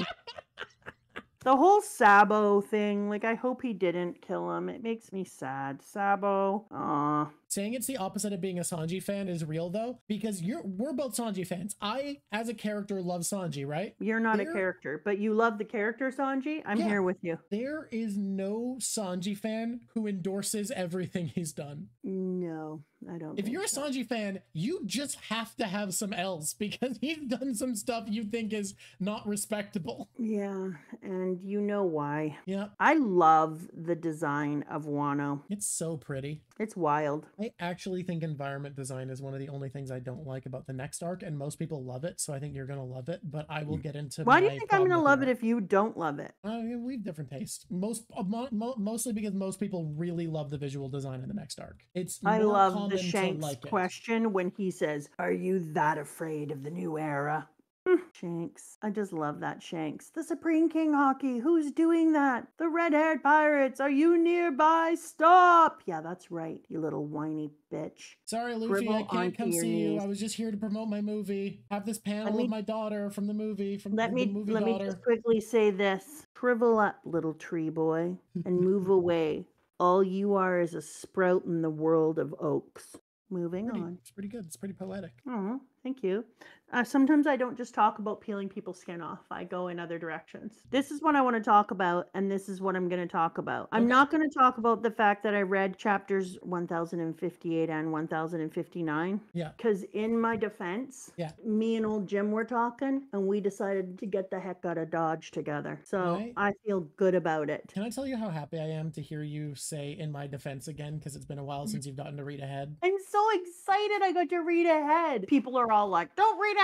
You can't read ahead." And I was like, here I go, baby. I like how they decide how to go to the middle one, the other middle one, and the northeast when the boys are deciding how to divide up was so freaking funny. Okay, I want to go into some of my theories. So you know how we talk all the time about how the last quadrillion different arcs have been leading us on a journey of leadership. And people might be like, we've talked about leadership. Yeah, we have, because that's what this is about. And people are angry about that. One Piece are around leadership. I have something to tell you. Leadership is inherently political. You can't talk about the qualities of a good leader without political bias. It's literally impossible. You interrupted my bad guy saying, you know what, I'm going to make a new one now. Okay, go for it. Put on your space helmet, biatch. We're going to the moon. Leadership style. I wanted to think about how much of Wano was kind of like, remember when I was talking inside of Dressrosa and I was talking about leadership and how Luffy has this idea that he can be so powerful and yet not have to be a big deal. He's like, I don't want to be a big deal. I just want to be the king of the pirates. And now he has this weird armada. And I said, that's going to change. And it hadn't really changed in Zoe and it hadn't really changed in Big Mama's Land and Cake because it couldn't. That wasn't the place for it. Wano was though. Luffy learned from his brother being dead and not being able to live up to his promises that he made, that if you're going to have friends and they are going to be in peril, you are going to have to stand up and not just empower them, but be willing to put your own freedom at stake for their life. And that means that leadership is going to look like having to trade some of your freedom in order to have freedom. So in order to give freedom for others, the currency is your freedom. So literally, I think what Luffy has realized is that he, for the longest time, saw freedom as getting to do anything you want. And now I think Luffy is going to find that sweet, sweet balance, which Japanese culture is about, which is why I think that it had to happen in Wano, where in Japan, the idea of balance between all things is so important.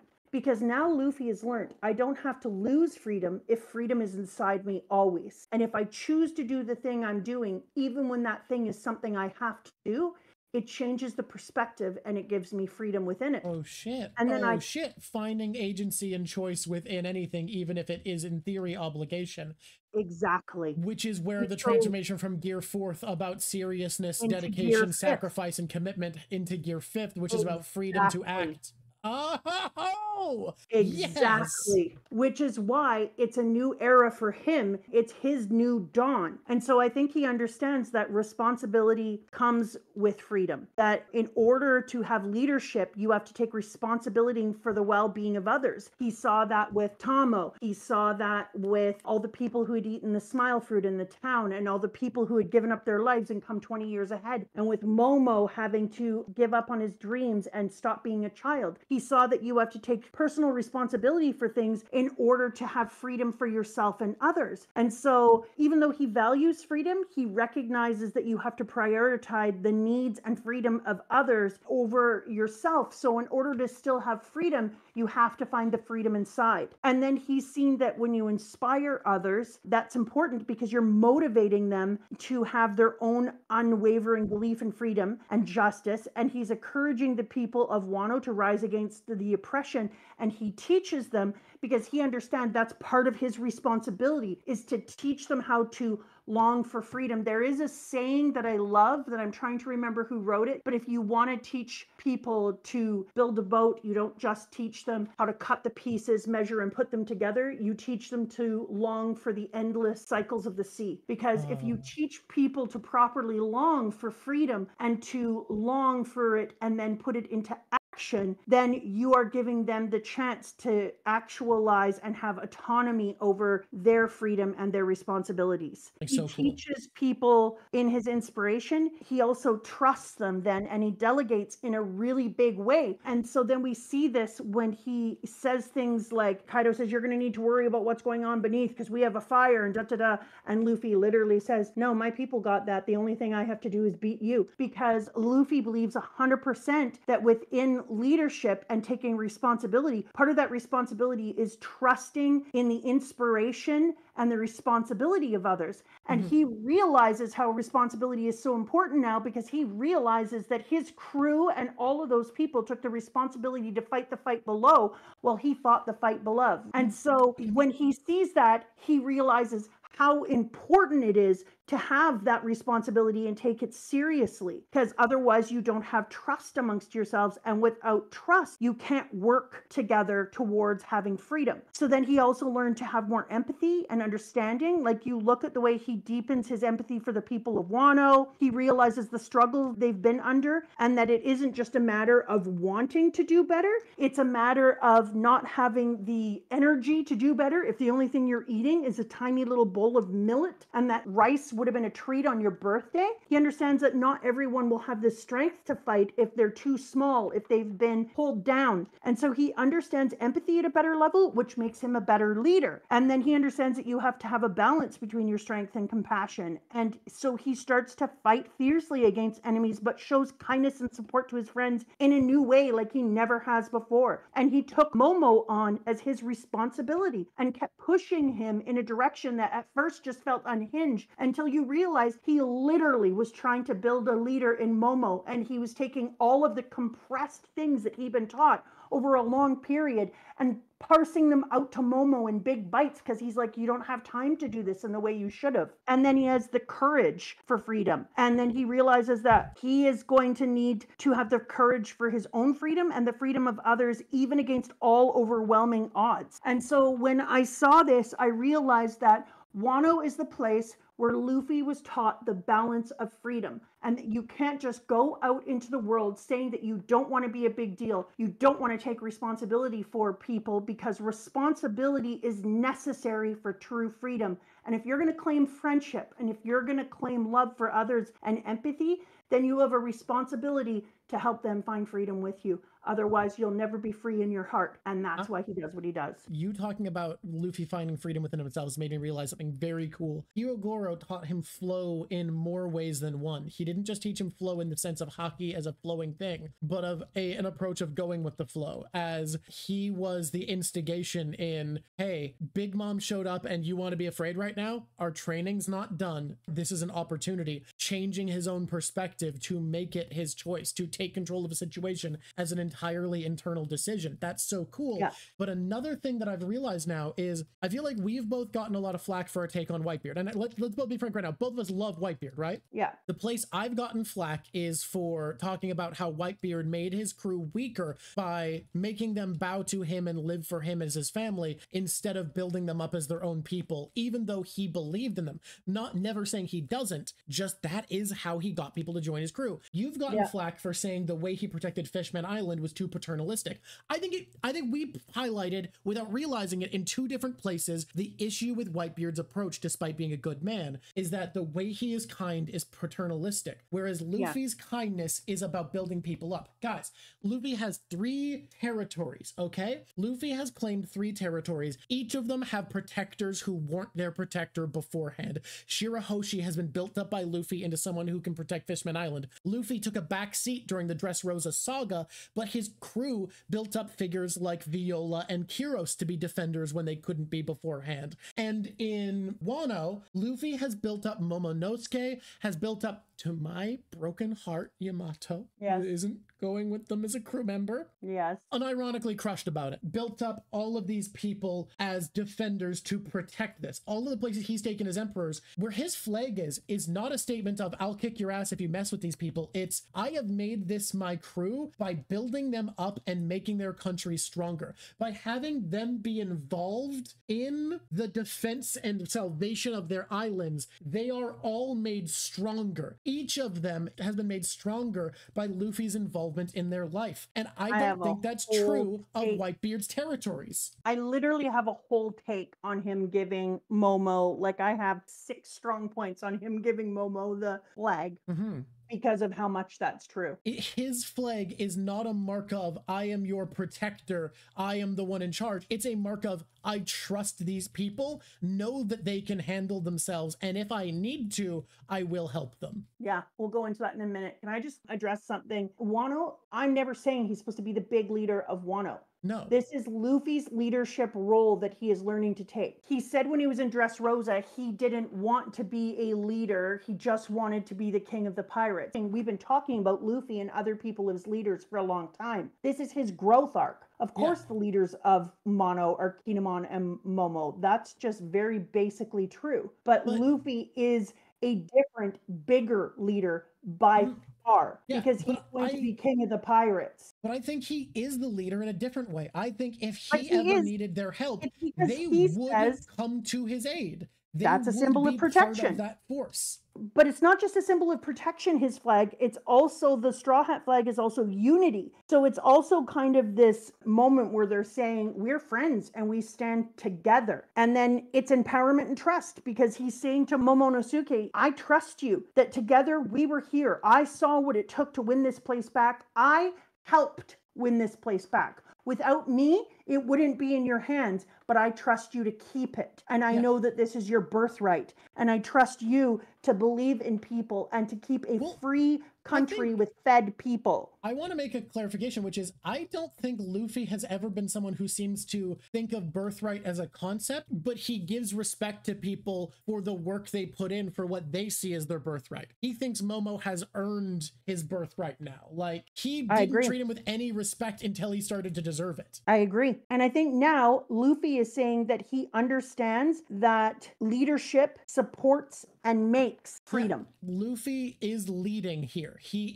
This is territory he has claimed. They have followed his inspiration. I think no one would really argue that if Luffy needed help, the people of Wano would be at his back, but not because he orders them to, but because they choose to. At his back. It's a different perspective of leadership, that they have willingly put themselves beneath him insofar as they would rely on him and trust that. They have seen him in a position of authority. They have put him before them in terms of trusting him to be their salvation, and would, without being asked to, come to their defense. It's a different concept of leadership. My thing is honestly, if Luffy wanted to, he could have come in and just rammed right over Momo. Momo can't fight against Luffy. He can't. If we're being literal and blunt, like me being literal and blunt, he can't fight against Luffy. he would not have beat Kaido. He wouldn't have. The reason they have their country back and he has the ability to retake his leadership is because Luffy helped him retake his leadership. And so I think that that is an important concept, because then instead of just saying like,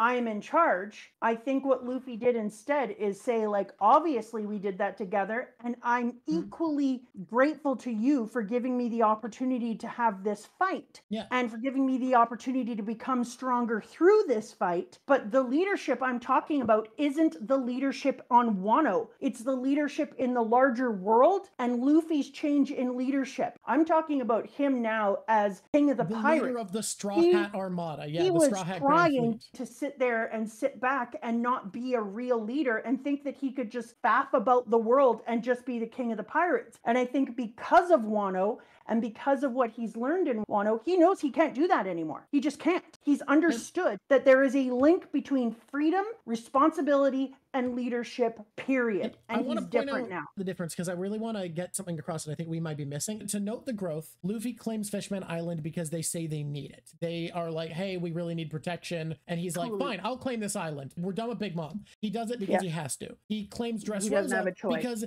they insist on it. And he's like, I don't want this shit. This sucks. Wano, he invites them to be part of what he is. And there's been a lot of theories about what the Ancient Kingdom is. And I've heard people say, oh, it's a pirate crew. Wrong. It is going to be exactly what Luffy is. It is going to be a group of nations who have been invited into an alliance of friends, because that's what Luffy sees friendship as, who are all part of something bigger and broader across many groups, flying the same flag out of mutual trust and building each other up. Because we've talked about this ad nauseum, that is a theme of this series, that you make people strongest by inspiring them to act along with you instead of by conquest. And this idea of enforced hierarchy, it's a willing opt-in hierarchy where you're only below someone because you've seen something so special in them that you have bowed the knee and put them above you. This is what we were talking about right-hand people. Like the king of Dressrosa and the new shogun of Wano, that they have said, I am a great leader and I willingly put this man above me. That's what they've done with Luffy by flying his flag. Yeah, and also I just think that finally we're going to see a change now in Luffy that I talked about in Dressrosa, that he understands for the first time truly, because of the sacrifices he watched Momo have and Kinemon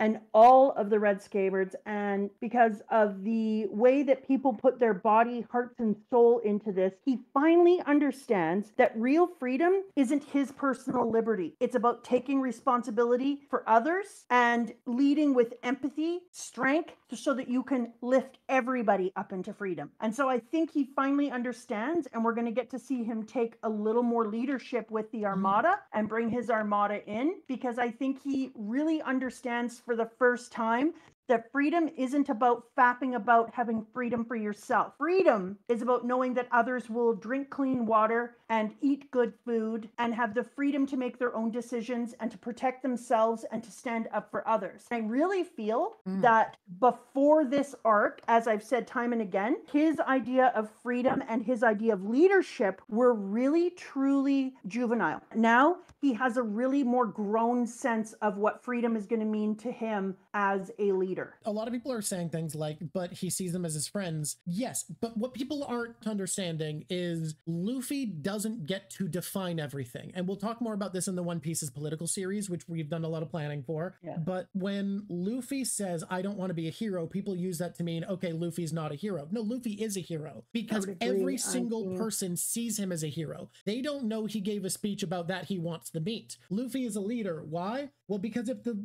king of a nation flies some pirate's flag, he has put that pirate above him. That is how that works. He has mentally and in the image of his people said, this is someone I have sworn fealty to. And we can't disagree with that, because that's already set up within the One Piece world with all of the people who are under Whitebeard. Everyone under him has chosen. No true hero says they want to be a hero. Exactly. If you have a friend who is your role model, who you look to for advice, who is the reason you have freedom, who you follow the lead of, who you will come to the aid of, and who you have prostrated yourself before and declared as being above you, that's your leader. It doesn't matter if they've declared it. It doesn't matter if there's an enforced hierarchy, because One Piece's system of hierarchy within the Straw Hat Grand Fleet, within the nation between nations that Luffy is building, is telling us something very specific. It's telling us that this is a better form of leadership, which is a hierarchy that is opt-in, where you are only ever beneath someone because you have decided to be. Also, yeah, the power comes with permission, but also I don't want to change. Like, Luffy is a flat leader. I said it in Dressrosa. I stand behind it.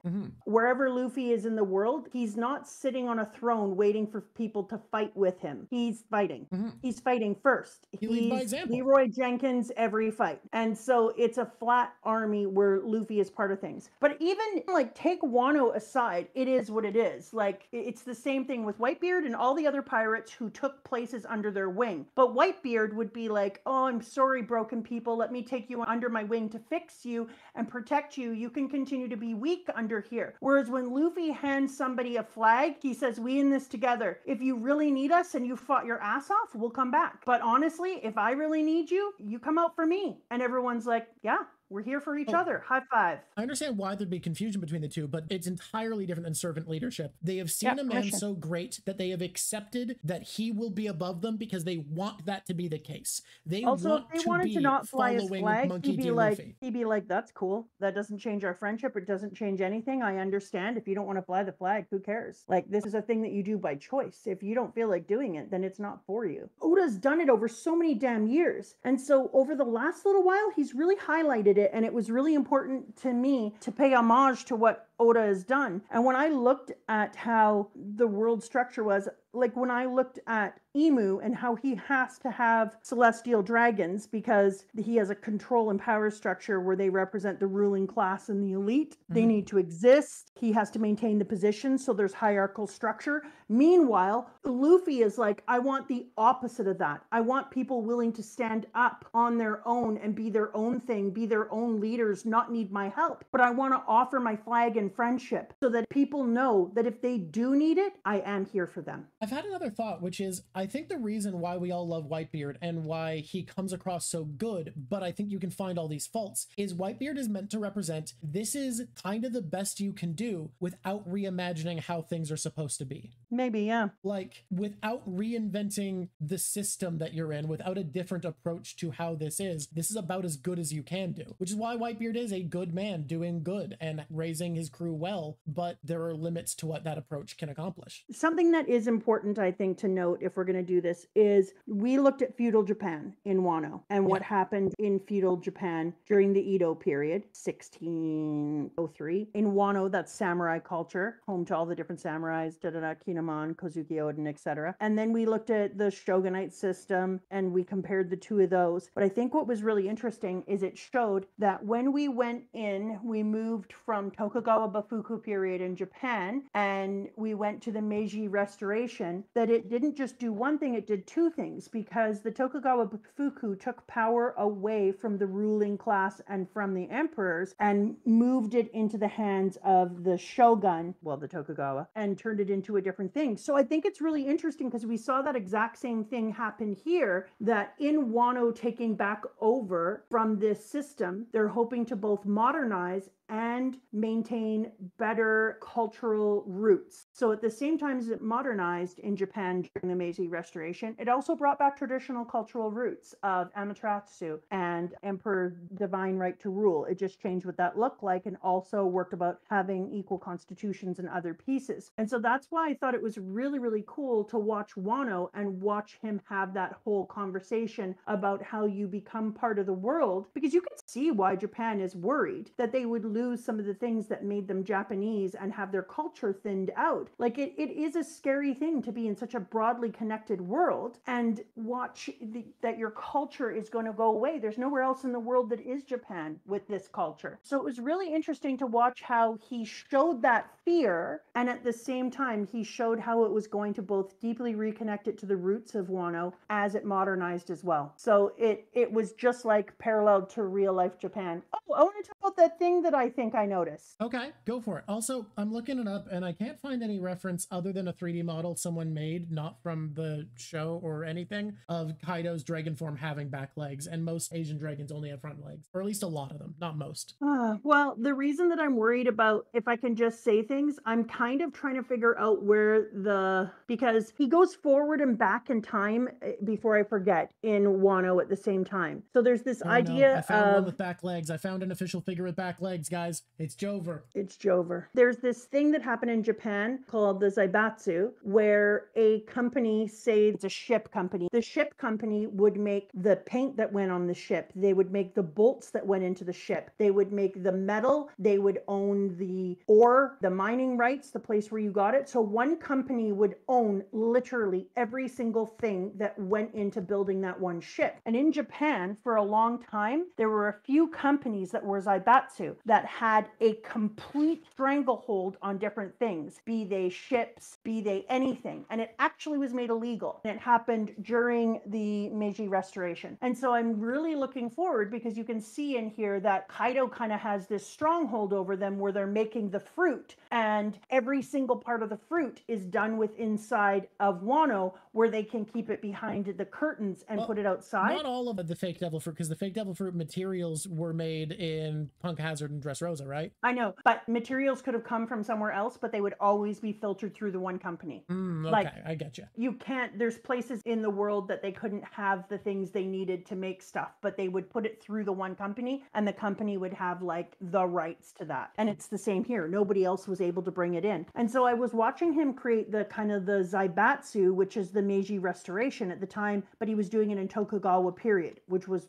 wild to watch him mix those like together in a very... It references lots of periods of Japanese history in general in Wano. I loved how it went forward and back, but I'm really interested to see in the future, like what he is going to be doing with that. Okay, so I sent Drock a message because I was thinking about how in chapter 766, Dr. Jack sent Drock and I a letter all about the cover page of chapter 766. And the title of that page was Smile. And I thought that it was an interesting double entendre at the time, because we had gone through some of the smile things, but I think it's even bigger now that we've gone to Wano. And I like to think that Oda knew what was going to happen and that we would be in Wano. I like to think that he has future notes. The man is way too good at doing things not to have that kind of thing. And I was thinking about how Oda's heart was broken because when the master manga Naruto went away, that Shonen Jump didn't put him on the cover piece, which they always did. And so Oda put it in his cover page and then made a message to him and then called that chapter Smile, which was, I think, a double entendre, because it was, we learned about the smile fruit. But then later on, when we found out about how Orochi made everyone eat the remnants of the smile fruit, and everyone had to smile and be in a good mood and do what he told them to do, even if it broke their heart, they weren't being fed and they were being abused by their power. And so I started to think about how it was a triple entendre. It was both the thing for that, and I think in some way it was also Oda's way of saying how he felt like he was being forced to do a song and a dance and follow Shonen Jump's lead at the same time that they were showing such great disrespect to a master of manga, and how much it broke his heart. And so he called it Smile, because he was forced to smile when he really was filled with rage. I thought that was pretty interesting. I could see it. I'm not like sold, but I think it's possible. The issue is we'll never know, because Japanese companies are very, even compared to American companies, are incredibly stringent with what's okay to say. So I agree, but he then made it a chapter where we learned about the smile fruit. And I just thought to myself, once we saw Wano and we saw what Orochi did to the people, the citizens of Wano, that it almost felt like the manga makers were given smile fruits. Oh yeah, I'm in no way saying it's impossible. Very, oh God, very I'm possible. not saying it's a for sure either, but I love to create little theories out of crumbs that were given. There, that is your thing. All right, hi there, YouTube. It's me, Mama Drock. Drock has suggested me of making unhinged content.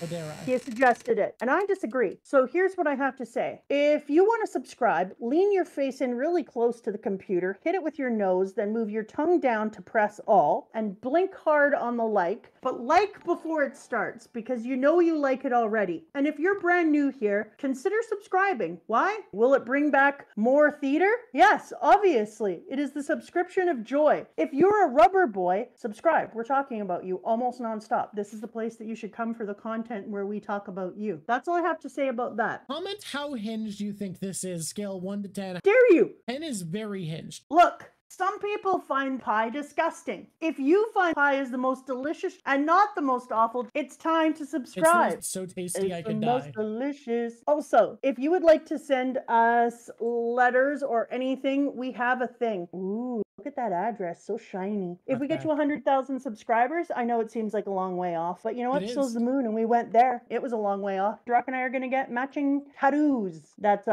Australian for tattoo. If it gets to 50,000, Drock is going to become Marco. Normal one now. Hey, YouTube, do whatever. I'm a busy woman. Ciao. Okay, least favorite character. You know what's a problem? Kaido's never going to be my least favorite character. Dude has got it going on. He's really likable as a villain. He's such a compelling antagonist. Don't get me wrong. I despise Caribou, but he at least fed some people. My least favorite character is a person who comes up and stabs people in the back. Yeah, that's right, Garnica. He is my least favorite everything. Yeah. I love how you finally say his name just so that you can put him in the least favorites accurately. Yeah, well, up until then, I was busy peeling off his skin and dipping him in hot boiling sugar. And now my most favorite minor character. True. Hard call on the minor character scene. Did you feel like there was a lot of minor characters in this? Oh, Chickaflick, the one with the little baby rat. Oh yeah, her. I love her. Most favoriteest minor character is Iona Rat. Iona owns a rat and at the queen. Ew. The two things we know about her. Oh, what's her real name? Is it Osame? Osame? I think so. I think it's Osame. Oh, I'm so upset that she ever had to have relations with a man against her will. Osame. Oh. She gets to have a name. Okay. Oh, Luffy? I've made a new Luffy. There's a new Luffy tier on the tier list of Luffys. Yes. It's an S+ Starshine, and that is what Luffy is this time. Top 5 character. Number 1. Number 1 is a tie. I'm so curious which way you could go. I lied. Number 1 is Kaido. I was so wondering if this would be the case. This is the first time since Doflamingo we've had a villain end up here, and I think it's deserved. I don't have a choice. He just is. If we're talking about that, people find him underwhelming as an antagonist. Some people are like, oh, then. You know what I call those people? What? Misinformed. Number 2 is a tie. Okay. And I don't want to hear any from either side because I love them both. Everyone can bite me. It is a Zoro Sanji tie. They earned it. They're amazing. They're at the top of their game, honestly. Number 5, Momosuke is number 5. Okay, we have number 5 with Momonosuke. Momonosuke.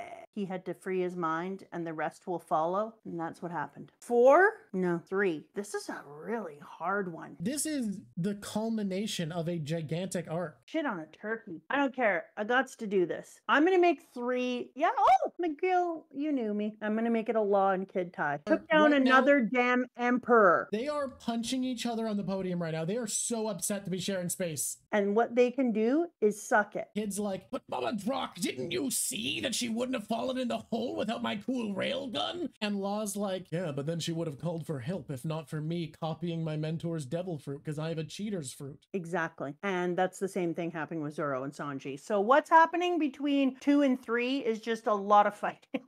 The podium is full of bickering right now. I think Kaido's on top like, this is deserved. I am the real MVP. And then number 4 is really hard for me because I've got all the kids in the Straw Hats deserve those places like huge. And Marco, like, come the shit on with Marco. Do you want to do something we've never done before? Give it a Straw Hat hug? No. I was wondering if you wanted to very quickly, they could be out of order, just run through a pile of honorable mentions. Oh God, like I'm trying to decide if Zanesh is number 4. And Robin, sweet baby pickle Robin, you just brought it to that fight. Yeah, absolutely. And then Usopp, you gave no shits. You brought it at every layer. And then we have Nami actually kicked ass this time too, but not as much as in last arc. Last section, yeah. In the last section. And then Odin, he killed it this arc. What about Izo? Izo also, that's an honorable mention for sure. Oh God, this is a hard... And Baby Chopper fixed freaking everyone and was like overwhelmed. And then everyone else has done the fighting and Chopper is like, oh, hey, yeah, I'll just be over here saving everyone now. 4 days. While all of you piss around and celebrate. God, that's hard. I kind of almost wanted to give it to Chopper now and everyone else gets an honorable mention. Fight ends. Chopper's work continues. Like, Chopper's been fighting nonstop the entire time. All right, I gotta do a thing. I gotta do an unpopular thing. Nika. No, it's Odin. Interesting. Explain. Modern Odin, not old Odin. I feel it. Yamato kicks ass. Very important. Holds down the fort. But can I just say, Chopper should be getting like, you know what? No, Chopper can go sit up in S tier under Luffy today. You know what, Chopper? You're an S tier. No, like curing a freaking virus by creating another virus, holding everyone alive, has been fighting for people's lives this whole time and literally fighting. And then when it's done, has to work harder than everyone else who's like, I'm just going to go and lay down. Chopper, fix me. I am injured. So yeah, MVP S tier Chopper. That's all I have to say about that. Hell yeah. Before we say our goodbyes, there's one last thing you have to do. Pop drip. Oh, and I can't pick nakedness? You could pick, did you mean the people in the hot spring at the end? Ew, no, Drock. What do you mean? Come on, Drock. Get your shit together. It doesn't matter. I'm lying to you anyways. It's Luffy. Luffy as a gear 5 is top drip. And there's just, that is what it is. Oh, second top drip? Did I already make King a top drip? You did. I'm going to make naked him top drip. King without his mask on? Yeah, because he's got some wicked tats. Let's be honest. King looks cool as if anyone is out here going to tell me King doesn't look cool, they are lying to themselves naked and King me, is and I've lost all vibe. respect. By naked, you just mean stripped to shirt and no mask. Yeah, like he doesn't walk around pantsless. Come on, don't be a pervert. Plus his wings, like nothing is cooler than King with his wings out. King is like, hold my beer, I just want to show you something. It's me.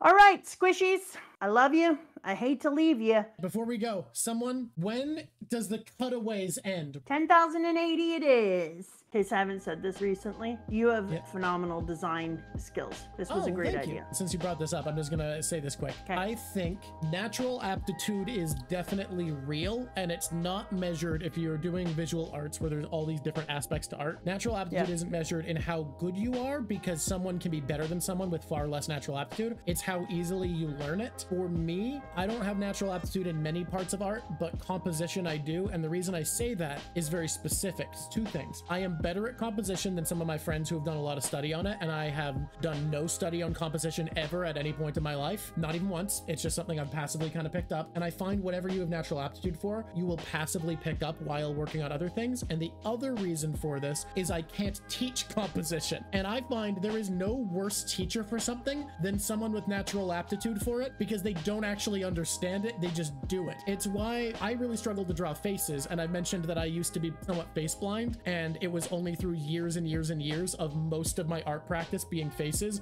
that I fixed my face blindness by building up the part of my brain that recognizes faces. I could never get good advice from someone who had natural aptitude for drawing faces. I had to find other people who really struggled to give me tips on how to learn, which I find interesting. I think it's fun. Normal. I'm an amazing teacher of math because I had bad teachers of math, and then eventually I had to work my ass off to become good at math. So when I teach it, I'm very good at breaking it down. But then like singing, I can't teach singing. I don't know, just sing, do it. That's Today's hard. Bellamy is very small. It's a secret for you, chat. He doesn't have back legs in this one. It's thematic. I'll add them in. That I can add it in post. The render I can't do in post. That's impossible. Guys, we'll see you then. We'll be back to solve a mystery. We love having you. Thank you for being here. I'm so happy we finally got here. And until next time, squish on squishies.